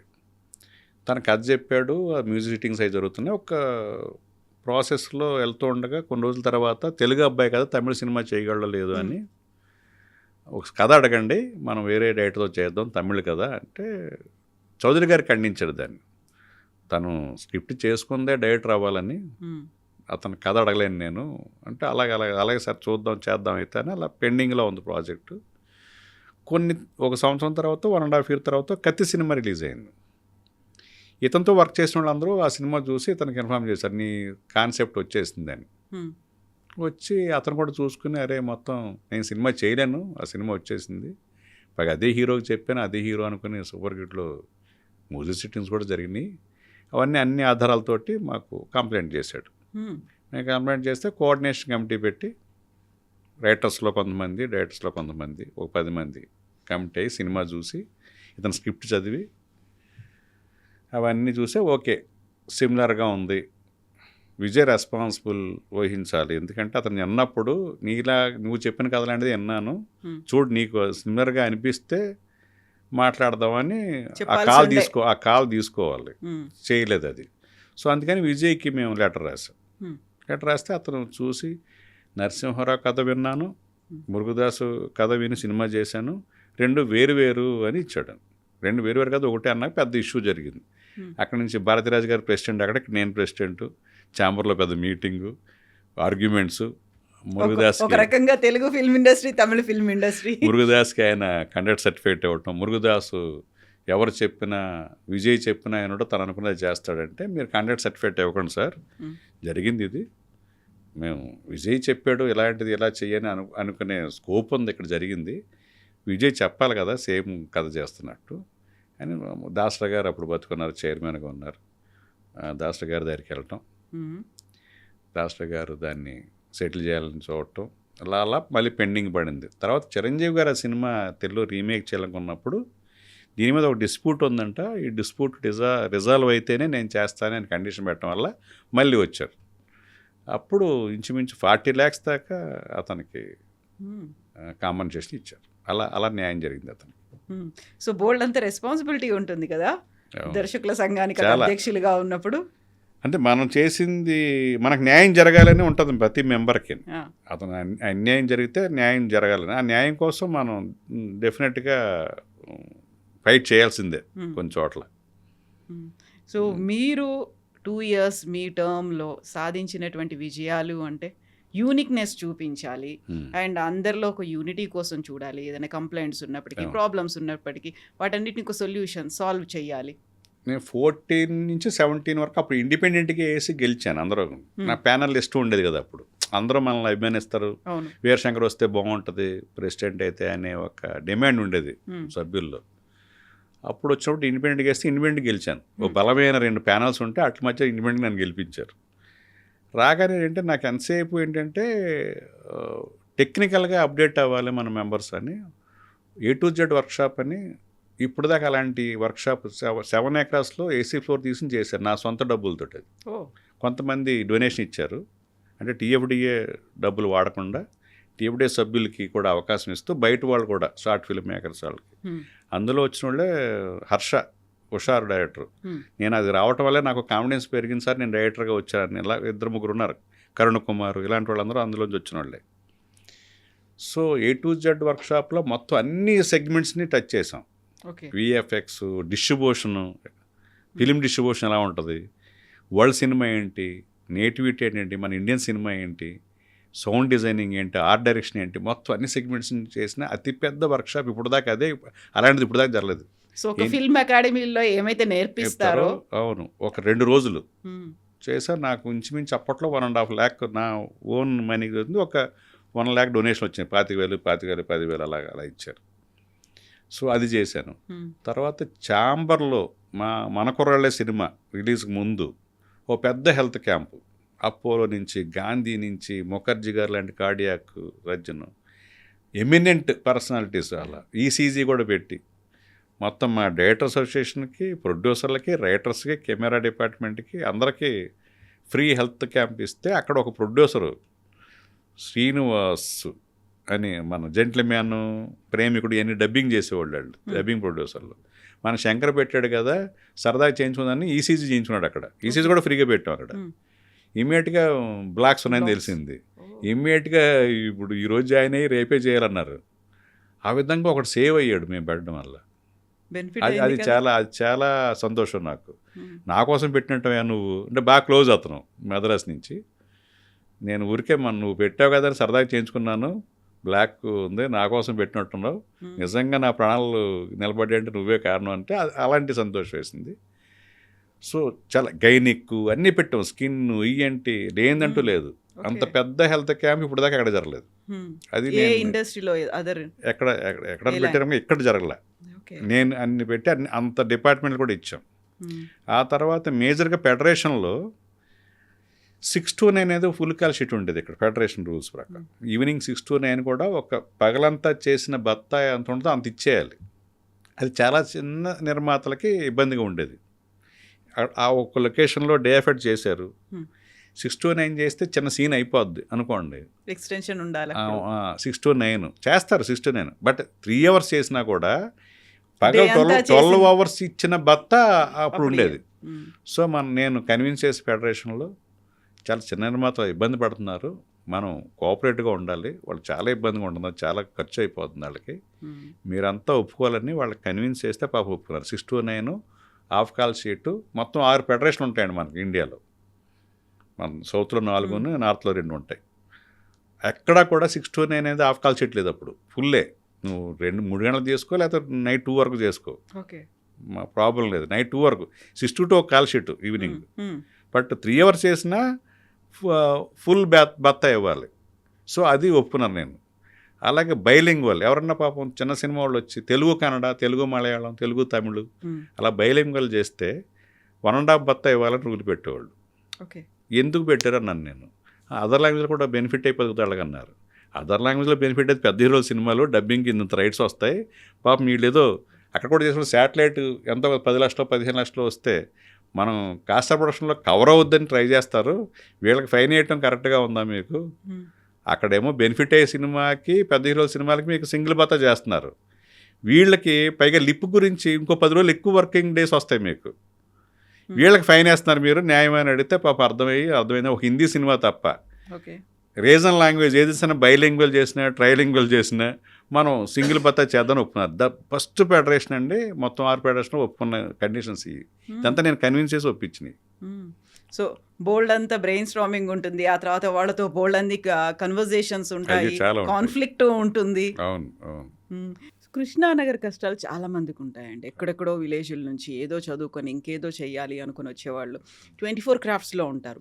But డైరెక్టర్స్లో కూడా కావాలనుకుంటారు, వాళ్ళకంటూ ప్రతి చోట తిరుగుతుంటారు, ఎవరిని అప్రోచ్ అవ్వాలో తెలియదు, తింటారు తినకుండా ఎక్కడుండాలో షెల్టర్ లేకుండా ఉండేవాళ్ళు ఉంటారు కదా. సో మీకు తెలుసు ఆ కష్టాలు ఏంటి అనేది. సో వీళ్ళు అప్కమింగ్ అనుకోవాలా, లేకుంటే వాళ్ళంతా వాళ్ళు వచ్చారా, కన్విన్స్ చేయాలి, వాళ్ళని ఎలా మీరు కంపెన్సేట్ చేసేవాళ్ళు, ఏం చేసేవాళ్ళు? అసలు టోటల్ రెస్పాన్సిబిలిటీ తీసుకునేది ఉండదు, కానీ మాకు ఒక కన్సర్న్ మా డైరెక్టర్ అసోసియేషన్ అంటే క్రియేటివ్ డిపార్ట్మెంట్ కదా, చాలామంది చూసాను పాపం ఫుడ్ కూడా లేకుండా ఇబ్బంది పడేవాళ్ళు. మనం ప్రెసిడెంట్ అయ్యాక ఇదేదో మిడ్ డే మీల్ అనేది ఒక పూట భోజనం పెట్టగలిగితే వాళ్ళు పాపం హంగర్ పోయి వాడు క్రియేటివిటీ గురించి ఎఫర్ట్ చేస్తాడు, ప్రయత్నాలు చేసుకుంటాడు అనేది ఉండేది. మేము ఈ 2 years అయిపోయింది, ఇప్పుడు ఎలక్షన్ జరగబోతున్నాయి, ఈసారి నేను పోటీ చేయట్లేదు, ఎందుకంటే కొత్త వాళ్ళకి అవకాశం ఇస్తే వాళ్ళు మరింత ఉత్సాహంగా చేస్తారు కదా అని. ప్రెజర్ వచ్చింది, నన్ను కన్విన్స్ చేశారు, నేను నిలబడాలనే దానికి ప్రయత్నాలకి అందరూ ప్రెజర్ చేశారు. సరే మనం వచ్చి రిక్వెస్ట్ చేశారు వాళ్ళు, ఓకే. ఈసారికి ఛాన్స్ ఇవ్వండి మీరు, హ్మ్. ఇలాగా మీరు కోఆపరేట్ చేయండి, డెఫినెట్ తెలుసు మీరే గెలుస్తారు, హ్మ్. మేము నిలబెట్టిన ప్రెసిడెంట్కి 20% వస్తే మీకు 80% వస్తాయి, హ్మ్. బట్ రిక్వెస్ట్ చేస్తున్నామంటే నేను సరే ఓకే కానివ్వండి అని నాతోటి ఉన్న వాళ్ళని కూడా ఆ ప్యానల్కి అందులో పెట్టుకునే వాళ్ళు వర్క్ చేసే వాళ్ళు అందరూ ఉన్నారని చెప్పాను. హ్మ్. అదే జరుగుతుంది. ఓకే.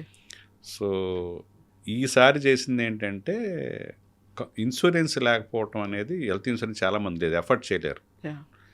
సో హెల్త్ ఇన్సూరెన్స్ చేద్దాము అని ఒక ఈవెంట్ ప్లాన్ చేసాం. హ్మ్. డైట్స్ డే అనేది ఎల్బీ స్టేడియంలో. అలా ఈవెంట్ ప్లాన్ చేయటం వల్ల దాన్ని పిలవటానికి ప్రభాస్ గారి దగ్గరికి వెళ్ళినప్పుడు ఆయన ఈవెంట్ చేస్తున్నామండి దీని పర్పస్ సీనియర్ సిటిజన్స్ కోసం, మెయిన్గా హెల్త్ ఇన్సూరెన్స్ చాలామంది ఎఫర్ట్ చేయలేకపోతున్నారు, కనీసం 3 lakhs premium with family members తోటి ఇద్దామని దానికోసం చేస్తున్నామంటే, అయితే నేను ఇస్తాను. మారుతి గారు షూటింగ్ జరుగుతున్నప్పుడు రాజాసాబ్ ఆయన నెక్స్ట్ ఫాలోఅప్ చేసి ఒక మేజర్ అమౌంట్ వచ్చేలాగా ఆయన ఫాలోఅప్ చేశారు. ఇస్తానన్న ప్రభాస్ గారు 35 lakhs ఇచ్చారండి మనకి. అలాగే సుకుమార్ గారు నేను గెలవగానే అందరిని మా టీంని తీసుకెళ్ళి ఆయన్ని హానరీ ప్రెసిడెంట్గా ఒప్పించి ఇలా చేయబోతున్నామంటే ఆయన కూడా నేను ఎంత ఉన్నానని అడిగారు. నేను చెప్పండి మీ ఫీజిబుల్ని బట్టి అంటే ఆయన 5 lakhs ఒకసారి 25 lakhs ఇచ్చారు.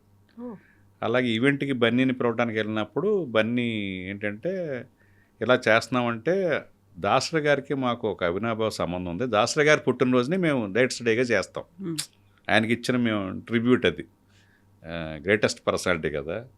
సరే అప్పుడు ఒక చెక్ రాసి 10 lakhs ఇచ్చి ఇది మీకు ఇన్సూరెన్స్కి దానికి దీనికి కాదు, ఆయనకి మాకు ఒక అవినాభావ సంబంధం ఉంది, ఆయన వల్లే మేము ప్రొడక్షన్ కంపెనీకి ఆయన ఫస్ట్ డైరెక్టర్, మాకు ఆయన పుట్టినరోజుని మీరు డైరెక్టర్ చేస్తున్నారు కాబట్టి ఇది ఈవెంట్ ఖర్చు పెట్టండి 10 lakhs ఇచ్చారు బన్నీ. ఓకే. తర్వాత మీరు ఏదైనా బిల్డింగ్ కడితే డైరెక్టర్స్ డిపార్ట్మెంట్కి నేను మేజర్గా డొనేట్ చేస్తానని చెప్పి, తర్వాత ఎంతమందికి అలా ఇన్సూరెన్స్లు ఇప్పించగలిగారు మీరు? అలాగే తర్వాత మన సాయి రాజేష్ బేబీ డైరెక్టర్ తన వైస్ ప్రెసిడెంట్గా అయ్యి తన ఫ్రెండ్స్ ఎస్కేఎన్, బన్నీ వాసు, అలాగే వశిష్ఠ వైస్ ప్రెసిడెంట్, అతను యూవి క్రియేషన్లో విశ్వంబర్ జరుగుతుంది కదా, వాళ్ళతోటి 14 lakhs, ఎస్కేఎన్ 10, బన్నీవాసు ఒక 5 lakhs, రాజేష్ తండకి 5 lakhs, ఇలా ప్రొడ్యూసర్లు కిరణ్ అబ్బవరం ఒక 5 lakhs, సుహాస్ 1 lakh, ఇలా మణికంఠన్ ప్రొడ్యూసర్ 2 lakhs, ఇలా మొత్తం అంత ఇస్తే మనం ఒక 2 years చేయగలిగాం. లాస్ట్కి వచ్చేటప్పటికి అనిల్ రావుపూడి, గారపాటి సాహు, సుస్మిత ముగ్గురు కలిసి 15 lakhs ఇచ్చారు లేటెస్ట్గా మొన్న. ఆ తర్వాత త్రివిక్రమ్ గారు, నాగవంశీ, అట్టూరు వెంకి, వాళ్ళ ముగ్గురు కలిసి ఒక 12 lakhs ఇచ్చారు. అలాగే ఈ నవంబర్ దాకా ఉంది మనకి.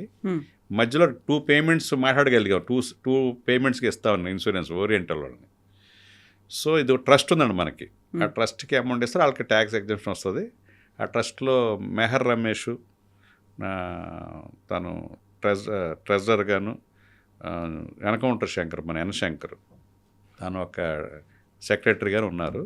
వాళ్ళిద్దరే కొంచెం ట్రస్ట్ని ఎక్కువ సర్వీస్ ఇస్తారు వాళ్ళిద్దరు. వాళ్ళతో మేము కోఆర్డినేట్ అయ్యి మేము డొనేషన్కి తీసుకొచ్చినవన్నీ ట్రస్ట్లో వేసి ఆ ట్రస్ట్లో వల్ల వాళ్ళకి ట్యాక్స్ ఎగ్జంప్షన్ అలా వస్తూ ఉంది. సో ఫస్ట్ ఇయర్ మేము 58 lakhs పే చేస్తాం 3 lakhs ప్రీమియంకి. 712 members మన మెంబర్స్ అయితే వాళ్ళ ఫ్యామిలీ మెంబర్స్ తోటి 1830 members ఎంతో ఉన్నారు. వాళ్ళందరికీ చాలా హెల్ప్ అయింది. ఈ 58 lakhs కడితే 75 lakhs వాడారు. సో ఏమైందంటే 140% వాడటం వల్ల ఫస్ట్ ఇయర్ కన్నా మన క్లెయిమ్ ఎక్కువైంది కాబట్టి ప్రీమియం ఎక్కువ కట్టాల్సి వచ్చేది. సో నెక్స్ట్ ఇయర్కి వచ్చేవాడు కొత్తగా వచ్చిన మెంబర్స్ కూడా వాళ్ళకి యాడ్ అవుతారు కదా. సో ఈసారి 800 దాటిపోయారు, 2000 members వరకు మొత్తం ఫ్యామిలీ మెంబర్స్ వచ్చారు. ఈసారి వీళ్ళు వాడటం వల్ల, ఎక్కువ వాడటం వల్ల, 100% దాటిపోవటం వల్ల ప్రీమియం పెరిగి 125 lakhs చెప్తే దాన్ని నెగోషియేట్ చేసి అక్కడికి 87 lakhsకి మొన్న పే చేసాం.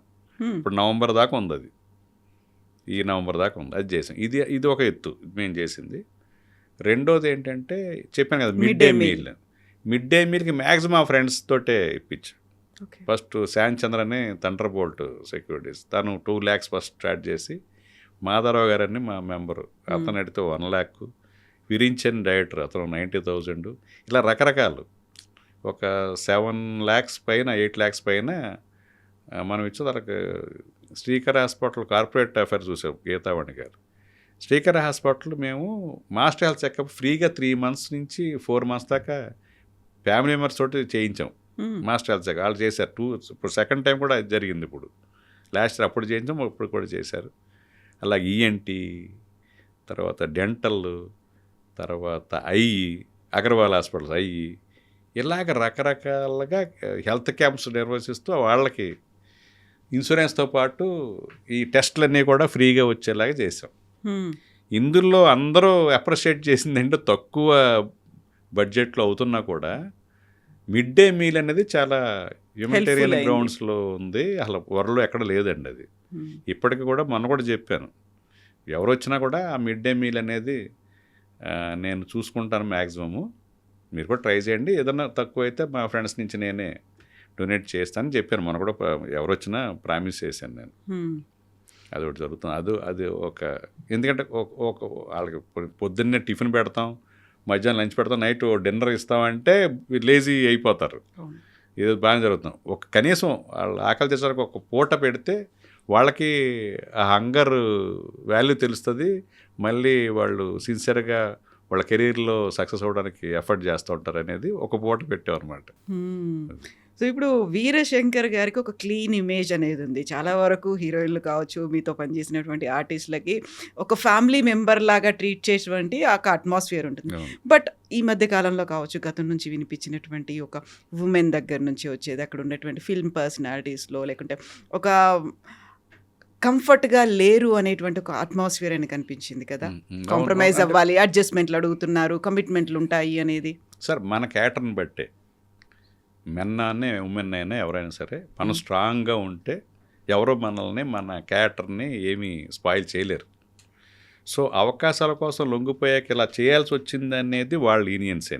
నేను స్ట్రైట్గా రేపు పొద్దున్న విమర్శలు వచ్చినా పర్వాలేదు చెప్తున్నా. బట్ కొన్ని చోట్ల బై ఫోర్సు అక్కడ ఒక సెక్యూరిటీ లేక బలవంతంగా జరిగినవి కూడా కొన్ని ఉంటాయి డెఫినెట్గా. వాళ్ళు ఏమి చేయలేని లీనియన్స్ సిచ్యువేషన్లో మళ్ళీ బయటికి చెప్తే మనకు బ్యాడ్ నేమ్ వస్తేమో, సినీ ఫీల్డ్ ఉండలేమని. బట్ అలా బై ఫోర్స్ చేసి ఉంటే మాత్రం చాలా తప్పు. డెఫినెట్గా వాళ్ళ మీద యాక్షన్ తీసుకోవాలి. బట్ వాళ్ళు అవకాశం కోసం ఇలాగ ఉందని అంటే మాత్రం అది వాళ్ళు స్ట్రాంగ్గా లేకపోవటం వల్లే. నో మీన్స్ నో అంటే అంతే కదా. బట్ అది నో మీన్స్ నో అనేది కేవలం ఒక నినాదం లాగా ఉంది, లేకుంటే ఒక మోటివేటింగ్ థింగ్ లాగా ఉంది, కానీ అక్కడ గ్రౌండ్ రియాలిటీ అలా లేదు. అదే కరెక్ట్. ఇప్పుడు చాలామంది హీరోయిన్లు ఐడియల్గా ఉన్నారు కదా, వాళ్ళ మీద మీరు ఉంటారు, ఎలాంటి ఎక్కడ వ్యవహారాలు లేవు, వాళ్ళ నా ప్రపోజల్ కూడా చేయలేరు. సో వాళ్ళ స్ట్రాంగ్ క్యారెక్టర్ ఉంటేనే కదా చేయగలుగుతారు. అదే స్టబన్నెస్, అదే ఒక క్యారెక్టర్ అందరికీ ఉండాలి కదా. కొందరు లీనియన్స్గా అవకాశాల కోసం వెళ్ళిపోయేది అవకాశవాదే కదా. నేనేది అదే అలాంటి కండిషన్లో బలవంతంగా చేసుంటే మాత్రం, వాళ్ళు హెల్ప్లెస్ కండిషన్ ఉంటే మాత్రం చాలా తప్పు కదా. బయట సొసైటీలో జరిగే రేప్ ఎలాంటిది ఇక్కడ కూడా అలాంటిదే కదా అది. సో సేమ్ క్రైమే, షుడ్ బి పనిష్ వాళ్ళు డెఫినెట్గా. బట్ మనకి జరిగినంతకాలం జరిగేలా చేస్తూ ఇక్కడ ఇలా ఉంది అనేది తప్పే, అది కాదంటలేదు. కానీ మీరు స్టబర్న్గా ఉంటే జరగదు, మీరు స్ట్రాంగ్గా ఉంటే జరగదు. ఎంత స్టబన్గా ఉండాలని చూసినప్పటికి కూడా ఎక్స్ప్లాయిట్ అనేది అవుతుంది. ఎక్స్ప్లాయిటేషన్ అనేది నాట్ ఓన్లీ ఫిలిం ఇండస్ట్రీ, అన్ని రంగాల్లోనూ ఉందండి. అన్ని రంగాల్లోనూ ఉమెన్ షుడ్ బి ప్రొటెక్టెడ్. నిజంగా వాళ్ళకున్న బలహీనమైన శారీరక స్ట్రక్చర్ అవ్వచ్చు, ఇది డెఫినెట్గా ఎక్కువ దాడులు జరిగేది వాళ్ళకే. So at the same time మగాళ్ళని కూడా మార్చడం ఇవి కూడా ఉంటున్నాయి ఈ మధ్య.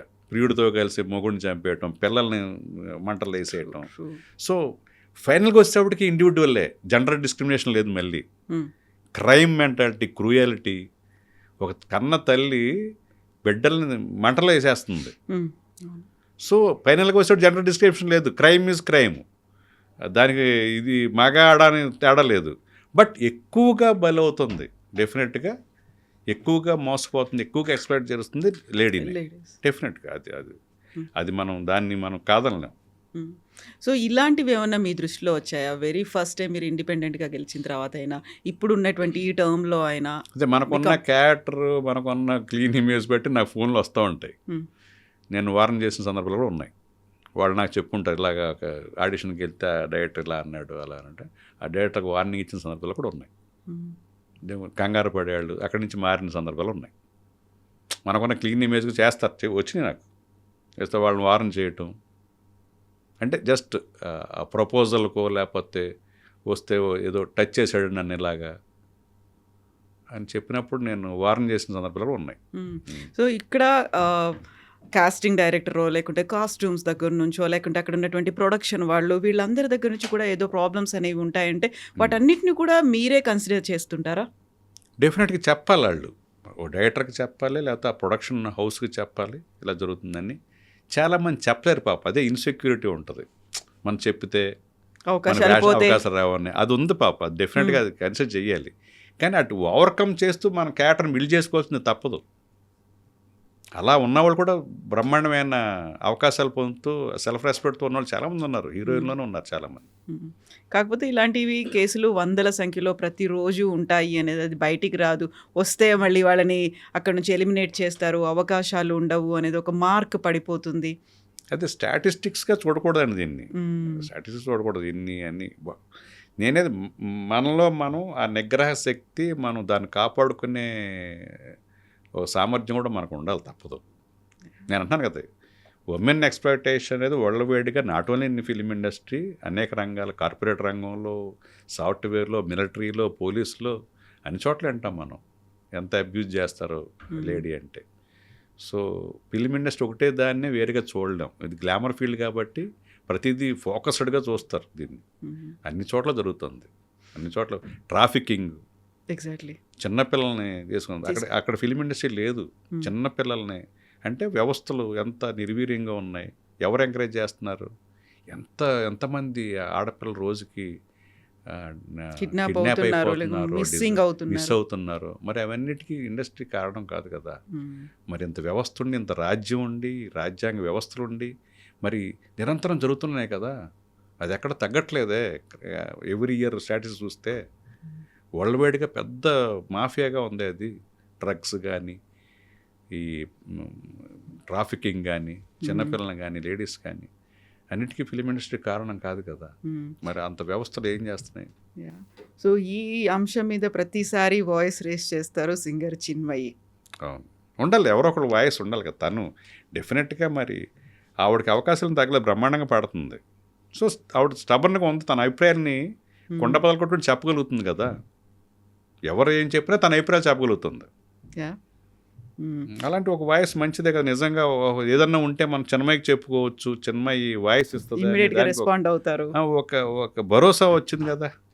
ఇప్పుడు నాకు ఎలాగ అమ్మాయిలు కూడా ఫోన్ చేస్తారో, సార్ అక్కడికి వెళ్తే ఇలాగా మీకు చెప్పాలని మించింది, మీ గురించి చెప్పారు నా గురించి అని నేను వార్న్ చేస్తున్నాను కదా. అలా ఉంటే ఎవరో ఒకరు ఉండాలి, భరోసా. సో ఇప్పుడు అన్నోన్ వాళ్ళు ఎవరైనా వీరశంకర్కి కాల్ చేస్తే ఆయన రెస్పాండ్ అవుతారు అనుకున్నట్టుగా, ఇప్పటిదాకా మీరు చేసినటువంటి ఇన్ని సినిమాల్లో మీరు ఇంట్రడ్యూస్ చేసిన వాళ్ళు కావచ్చు, లేకపోతే సూపర్ హిట్లు ఇచ్చిన వాళ్ళు, ఫ్లాప్లు, వాళ్ళందరూ టచ్లో ఉంటారా మీకు? అందరూ ఉంటారు. అది విచిత్రం ఏంటంటే వాళ్ళ బాధలని చెప్పుంటారు, నాకు ఇంట్లో బాధలు కూడా చెప్పుంటారు. అవునా? అంత ఓపిక్గా ఉంటారా మీరు? అంటే వాళ్ళ ఫ్యామిలీ మెంబర్లా ఫీల్ అవుతారు నన్ను. ఓకే, స్వీట్ పర్సన్ ఆయన, మన ఫ్యామిలీ మెంబర్ ఇలాగే ఫీల్ అవుతారు. అదేంటంటే ఇక్కడ కొంతమంది రాసి ఉంటుంది, ఇలా 11:00 11:30 ఇక్కడ ఫోన్ చేసి ఇలా జరిగింది, మా అమ్మ ఇలా చేసింది, మా అక్క ఇలా మోసం చేసింది, ఇలా చెప్పి కూడా ఉండి. అంటే వాళ్ళ పేర్లు చెప్పకూడదు కానీ పాపం పర్సనల్ లైఫ్ కదా, అవన్నీ ఉంటాయి అని చెప్తారు. నేను తోచిన సలహా ఇస్తాను, మోటివేట్ చేస్తాను, డిప్రెషన్కి వెళ్ళకూడదు ఫస్ట్, ఇవన్నీ పట్టించుకోకంటాం, కొన్ని చిన్న చిన్న ఇవి పట్టించుకోవద్దు అంటాం. కౌన్సిలింగ్ కూడా అవుతూ ఉంటుంది, ఉండాలి. ఒక పెద్ద పాత్ర పోషిస్తున్నప్పుడు మీరు రియల్ లైఫ్లోనే పెద్ద పాత్ర అనేది మీకు ఉంది కాబట్టి. మీరు ఇంట్రడ్యూస్ చేసినటువంటి ఆశా సైని, తను కూడా రియల్ లైఫ్లో చాలా స్ట్రగుల్స్ ఫేస్ చేశారు. ఓ రకంగా కూడా తన మీద అబ్యూజ్ అనేది జరిగింది, చెప్పింది. నేను బిగ్ బాస్ షోకి వచ్చినప్పుడు ఏదో తను చెప్పింది, నాకు అంతకితం తెలియదు, ఎప్పుడు చెప్పలేదు తను. కాకపోతే అతను అమ్మాయి ఫ్లోరాస్ అని పేరు. అవును, నేను ఫ్లోరా అనేది ఇక్కడ నేటివిటీ మనోళ్ళు కనెక్ట్ అవ్వరని చెప్పి పేరు మారుద్దామని చెప్పాను నేను. ఆశా అని పెడదాం, ఆశా షైన్ అని పెడదాం, కొంచెం కనెక్ట్ అవుతారంటే కొంచెం హెజిటేట్ చేసింది. ఫ్లోరా ఎందుకు మార్చాలని బాగుంటుందమ్మా, స్క్రీన్ నేమ్ చాలామందికి ఉంటుంది. సరే ఆఖరికి ఓకే అని మనం పెద్ద అలగేషన్ చేసింది నా మీద, నాకు తెలియకుండా పేరు మార్చేసారు బిగ్ బాస్ షోలో. అంటే అప్పుడు చెప్పి చేసిందే, తనకే ప్లస్ అవుతుంది స్క్రీన్ నేమ్. ఫ్లోరా అంటే ఇక్కడ పెద్ద కనెక్ట్ అవ్వట్లేదు కదా అని చేసింది. కొంతమంది అలాగే మిస్అండర్స్టాండింగ్ చేసుకునే కూడా ఉంటారు. సో మళ్ళీ ఇప్పుడు ఫ్లోరా సైనిక్ వచ్చేసారు కదా, ఎప్పుడు మాట్లాడుతూ ఉంటుంది మళ్ళీ, అయ్యో సార్ ఎన్నాళ్ళు అయిందో మిమ్మల్ని చూసి అని పాడుతూ ఫేస్బుక్లో ఎప్పుడన్నా విషయం చెప్పుద్ది, అన్నీ బాగానే ఉంటాయి. అక్కడ ఎందుకు చేసింది మా మిస్సెస్ షాకు చూసి, వాళ్ళు బిగ్ బాస్ అయి చూస్తారు కదా, ఇలా ఉంది ఇలా అనేసింది ఏంటి అని. ఏదో పాపం ఏదో ఫ్లోరా అనే దాని మీద ఇంట్రెస్ట్ ఉండి ఉంటుంది ఎక్కువ, పేరు మార్చేసారని దీంతో ఉంటుందిలే అనుకున్నాను. అడిగారా లేదా మరి అలా? తర్వాత మళ్ళీ కలవలేదు ఎప్పుడు, ఎప్పుడైనా కలిసినప్పుడు అడుగుతాను ఏంటి నీకు చెప్పండి చేసామని అంటే నవ్వుద్దేమో. బట్ దాన్నే పర్టికులర్ గా చెప్పడం అనేసరికి కొంచెం మీరు ఇంట్రడ్యూస్ చేశారు, మీరే ఇంట్రడ్యూస్ చేశారు కాబట్టి సినిమా ఇండస్ట్రీకి. సో మీరు ఇంట్రడ్యూస్ చేయడమే కాదు, కొన్ని ఒక ఏమంటారు వాటిని అద్భుతమైనటువంటి బాండ్స్ని క్రియేట్ చేసింది కూడా మీరే అని చిరంజీవి గారు ఒక మాట చెప్తుంటారు శ్రీకాంత్ గురించి, మూడో తమ్ముడు అనేది. అంత ఒక ఏమంటారు దాన్ని, అద్భుతమైనటువంటి ఒక అనుబంధాన్ని క్రియేట్ చేసింది కూడా మీరే కదా. ఎవరితో? శ్రీకాంత్ గారిని తీసుకెళ్లి చిరంజీవి గారికి పరిచయం చేయడం. లేదు, నేను చేయలేదు. శ్రీకాంత్ పెళ్లి సందడి రిలీజ్ అయినప్పుడు, పెళ్లి సందడి సూపర్ హిట్ అయినప్పుడు చిన్నప్పటి నుంచి శ్రీకాంత్ నేను చిరంజీవి గారి ఫ్యాన్స్ స్కూల్లో. సో ఎప్పుడు చూస్తావా చిరంజీవి గారిని, ఎప్పుడు మీ ఫ్యాన్ అని చెబుదాం అన్నట్టు ఉండేది తనకి. పెళ్లి సందడి సూపర్ హిట్ అయింది, దానికి చీఫ్ గెస్ట్ అయిన విజయవాడలో జరిగింది, అక్కడ పరిచయం తను ఫస్ట్ చేస్తే. అసలు శ్రీకాంత్ చూస్తే నా తొలి రోజులకు గుర్తు వస్తున్నానగానే వీడు ఎమోషన్ అయిపోయి కాళ్ళదండం పెట్టుకున్నాడు. అక్కడి నుంచి తను ఆ ఇష్టం ఉంది కదా కాంతికి, బాగా అటాచ్ అయ్యాడు. నేను తీసుకెళ్ళింది శ్రీకాంత్ వాళ్ళ ఫాదర్ పరమేశ్వరరావు గారు, నాన్నని తీసుకెళ్ళాను. రిక్షా షూటింగ్ జరుగుతుండగా తీసుకెళ్ళి పరిచయం చేశాను. నేను అప్పుడు కోటంక్షణ దగ్గర అసిస్టెంట్ డైరెక్టర్గా ఉన్నాను. అంతే, తనకు తనే పరిచయం, నేను తీసుకెళ్ళింది కాదు. సో ఎలా ఉంటుంది శ్రీకాంత్ మీ బాండ్ అనేది? ఎప్పుడు కలుస్తుంటాం, మేము ఇద్దరం గంగావతి వెళ్ళిపోతుంటాం గ్యాప్ వస్తే. గంగావతి క్యాంప్ కదా అది, గంగావతి పక్కన బసవాపట్నం వాళ్ళది ఒట్టేడు క్యాంప్ అని ఉంటుంది ముందు. ఆ ఒట్టేడు క్యాంప్లో తను అక్కడ ఇల్లు కట్టుకున్నాడు. ఆ డ్రీమ్ అనమాట, ఆ ఊర్లో పెరిగాం కదా అని అక్కడ ఇల్లు కట్టుకున్నాడు. అంటే గెస్ట్ హౌస్ లాగా ఉంటుంది ఎప్పుడు వెళ్ళినప్పుడు. ఎప్పుడన్నా వెళ్తాం మేము, వెళ్ళి అన్నీ తిరుగుతాం. మా చైల్డ్హుడ్ ఫ్రెండ్స్ అందరూ వస్తారు మేము వెళ్ళామంటే. తను ఎక్కువ వెళ్తాడు, నేను ఎప్పుడన్నా కలిసి సంవత్సరానికి ఒకసారి 2 సార్లు అలా వెళ్తాను. ఏదైనా ఫంక్షన్లు ఉంటాయి ఎక్కువ, మా క్లాస్మేట్స్ పిల్లల పెళ్ళిళ్ళను, అమ్మాయి పెళ్ళను, అలాగా అందరూ మ్యారేజ్ ఏజ్కి వచ్చారు అది పిల్లలందరూ, అవి ఎక్కువ జరుగుతుంటాయి మాకు. సో వాళ్ళ పిల్లలకు శ్రీకాంత్ వాళ్ళ అబ్బాయి కూడా సినిమాల్లో ఉన్నాడు, వచ్చాడు, హీరోగా చేస్తున్నాడు. అలాంటిది ఏదైనా అనిపించిందా మీకు, ఆయన్ని మళ్ళీ మీరు పెట్టి సినిమా తీయాలి? రోషన్ డెఫినెట్గా చెయ్యాలి. రోషన్ వెరీ లవ్లీ కిడ్, చాలా కల్చర్డ్, చిన్నప్పటి నుంచి వస్తున్నాం కదా, చాలా ఒబీడియంట్. ఇప్పుడు ఆ సినిమాలు చేస్తుంటే వాళ్ళందరూ కూడా ఎంత లవ్ చేస్తారు అతన్ని, అంటే చాలా కల్చర్డ్గా ఉంటాడు, అందరితో ఈగో ఉండదు. హీరో నన్ను చాలా డౌన్ టు ఎర్త్ ఉంటాడు. సో ఎవరైనా సరే రోషన్ని వర్క్ చేసిన అందరూ లవ్ చేయాల్సిందే అతన్ని. డైరెక్టర్లు కానీ కొలీగ్ యాక్టర్స్ కానీ అంత మంచి వెల్ బిహేవ్డ్, ఇద్దరు అలా పెంచారు తనని, రోషన్ని. సో డెఫినెట్గా ఇప్పుడు ఛాంపియన్ కొంచెం మిస్ఫైర్ అయి ఉండొచ్చు, కానీ రెవెన్యూ సైడ్ కానీ వాడికి విపరీతమైన పేరు వచ్చింది, చాలా బాగా చేశాడు. హోప్ ఆఫ్ ది ఇండస్ట్రీ, డెఫినెట్గా పెద్ద స్టార్ అవుతాడు రోషన్. మీకు డ్రీమ్స్ ఏమున్నాయి? నాకు డ్రీమ్స్ అంటే పెద్దగా పెట్టుకుంటే టైం టు టైం మారిపోతుండే డ్రీమ్స్. బిగ్గర్ ప్లాన్స్ ఏమి లేవు, ఒకే ఒకటి ఉంది, అది ఒక సైలెంట్ ఫిల్మ్ చెయ్యాలి. అది ఒక 25,000 years 50,000 years బ్యాక్ ఒక సివిలైజేషన్ ఎలా ఉండేది, మూకీ అసలు ఏం మాట్లాడకుండా ఓన్లీ ఎక్స్ప్రెషన్ తోటి వాడు మాట్లాడే లాంగ్వేజ్ అర్థం కావాలి, ఎదురు వాడు రిప్లై ఇచ్చేది అర్థం కావాలి ఆడియన్కి. అదొక్కటి డ్రీమ్ ఉంది. అప్పుడు ఎంత అద్భుతమైన సివిలైజేషన్ ఉంది, ఇప్పుడు ఎంత టెక్నాలజీ ఉంది 50,000 years క్రితం. అది ఒకటి ఫామ్ అవుతోంది నాకు, అది ఎప్పటికైనా అది చెయ్యాలని, అది డ్రీము. మిగతా ఈ మధ్యకాలంలో ఒక సెన్సిబుల్ స్టోరీస్ ఏమైనా ఉంటాయి, వరుసగా ఇప్పుడు 2 సినిమాలు చేయబోతున్నాను. సో ఇప్పుడున్నటువంటి పెద్ద హీరోలు, హీరోయిన్‌లు అలాంటి స్టార్ కాస్ట్‌తో చేయాలనిపించట్లేదా? తప్పేం లేదంటే దీనికి ఒక యంగ్‌స్టర్స్ కావాలి స్టూడెంట్స్. హ్మ్. నిజాం కాలేజ్ స్టూడెంట్స్ అనమాట ఇందులో. ఓకే. 19, 20 ఇయర్స్ ఏజ్ గ్రూప్ ఉండాలి. ఓకే. మిగతా తర్వాత ప్యాడింగ్ అంతా కూడా పెద్దవాళ్ళు ఉంటారు. అంటే తెలుగు, హిందీకి హ్మ్. రికగ్నైజ్ అయిన ఆర్టిస్ట్లో ఉంటారు.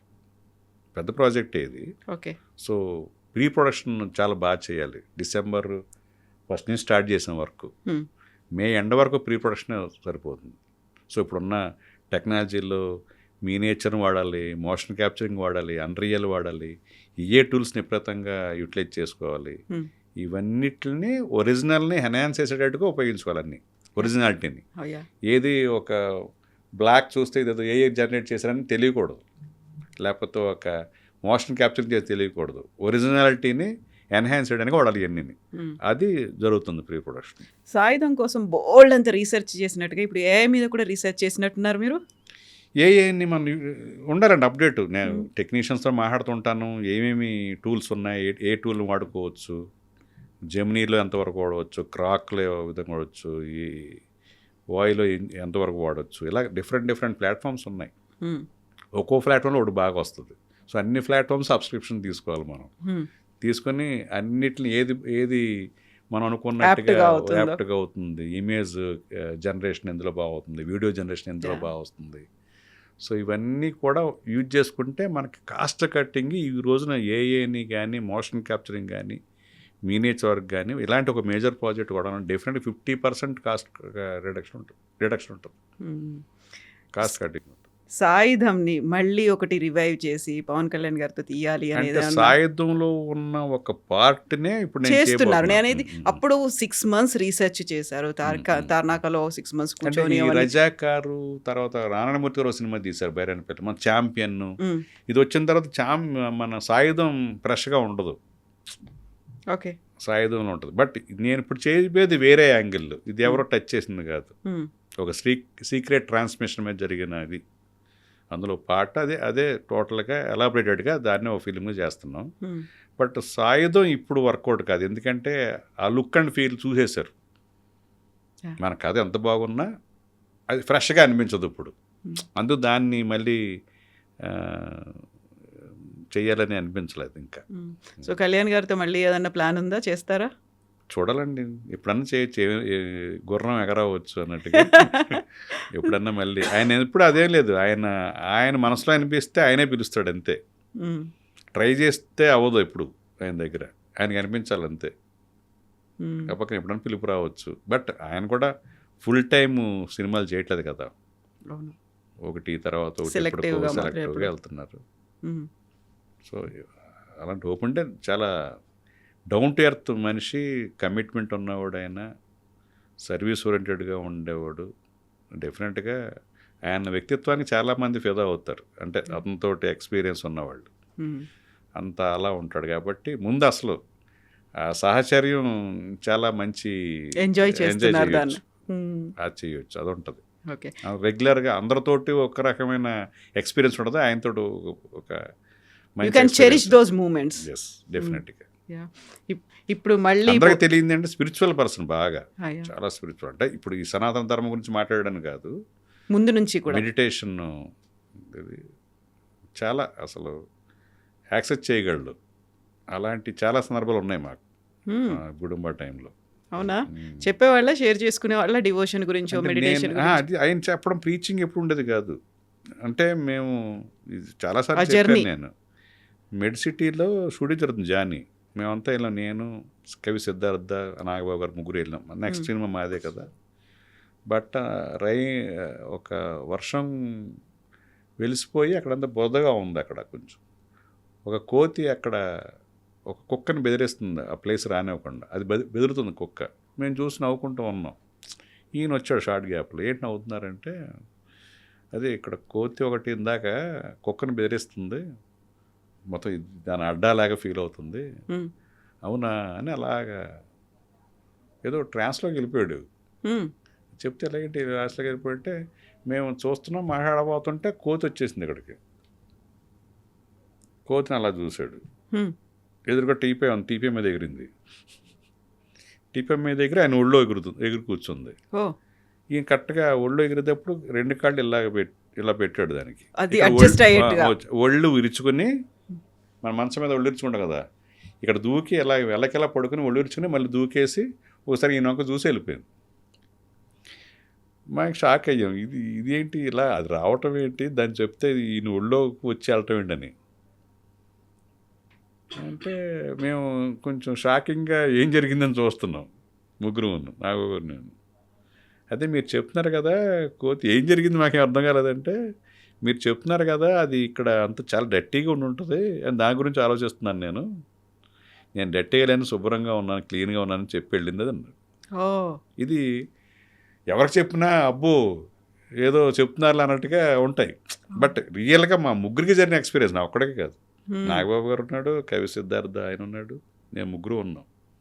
అది ఎప్పుడప్పుడు ఏంటి ఇలా జరిగింది, ఏం ఆలోచించుంటాడు, ఈ ఫ్రీక్వెన్సీ దానికి ఎలా రీచ్ అయింది, అది ఎలా వచ్చింది, ఈ భాష ఎలా కమ్యూనికేట్ ఇద్దరికి అనేది ఇప్పటికీ నాకు వంటగా ఉంటుంది. అది అదొకటి నాకు ఎదురు కూడా జరిగింది. అది ఆయన ఎలాగో హనుమంతుడి అభిమాని అనుకోవచ్చు, లేకపోతే భక్తుడు అనుకోవచ్చు, ఇవన్నీ ఉన్నాయి. ఎవరన్నా ఉంటారు. ఇప్పుడు ఎవరో ఫేవరెట్ గాడ్ అంటే నాకు గాడ్ వెంకటేశ్వర మా ఎంట విలువేలుపు అంటారు, లేదా శివుడు అంటారు, అన్నీ ఎవరికైనా ఉంటాయి.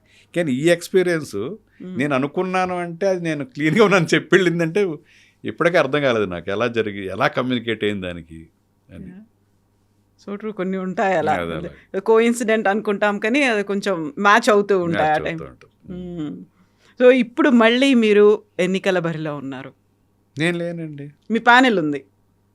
అంటే వాళ్ళు వచ్చి అడిగారు, నేను యాక్సెప్ట్ చేయట్లేదు, అస్సలు చేయరా? నేను చేయలేదు. ఇప్పుడే నేను అయిపోయింది, క్లోజ్ అయిపోయింది. వాళ్ళు మన నామినేషన్స్ అయిపోయినాయి, నేను నిలబడేవాడినే, అడిగితే రిక్వెస్ట్ చేస్తే నేను విత్డ్రా చేసుకున్నాను.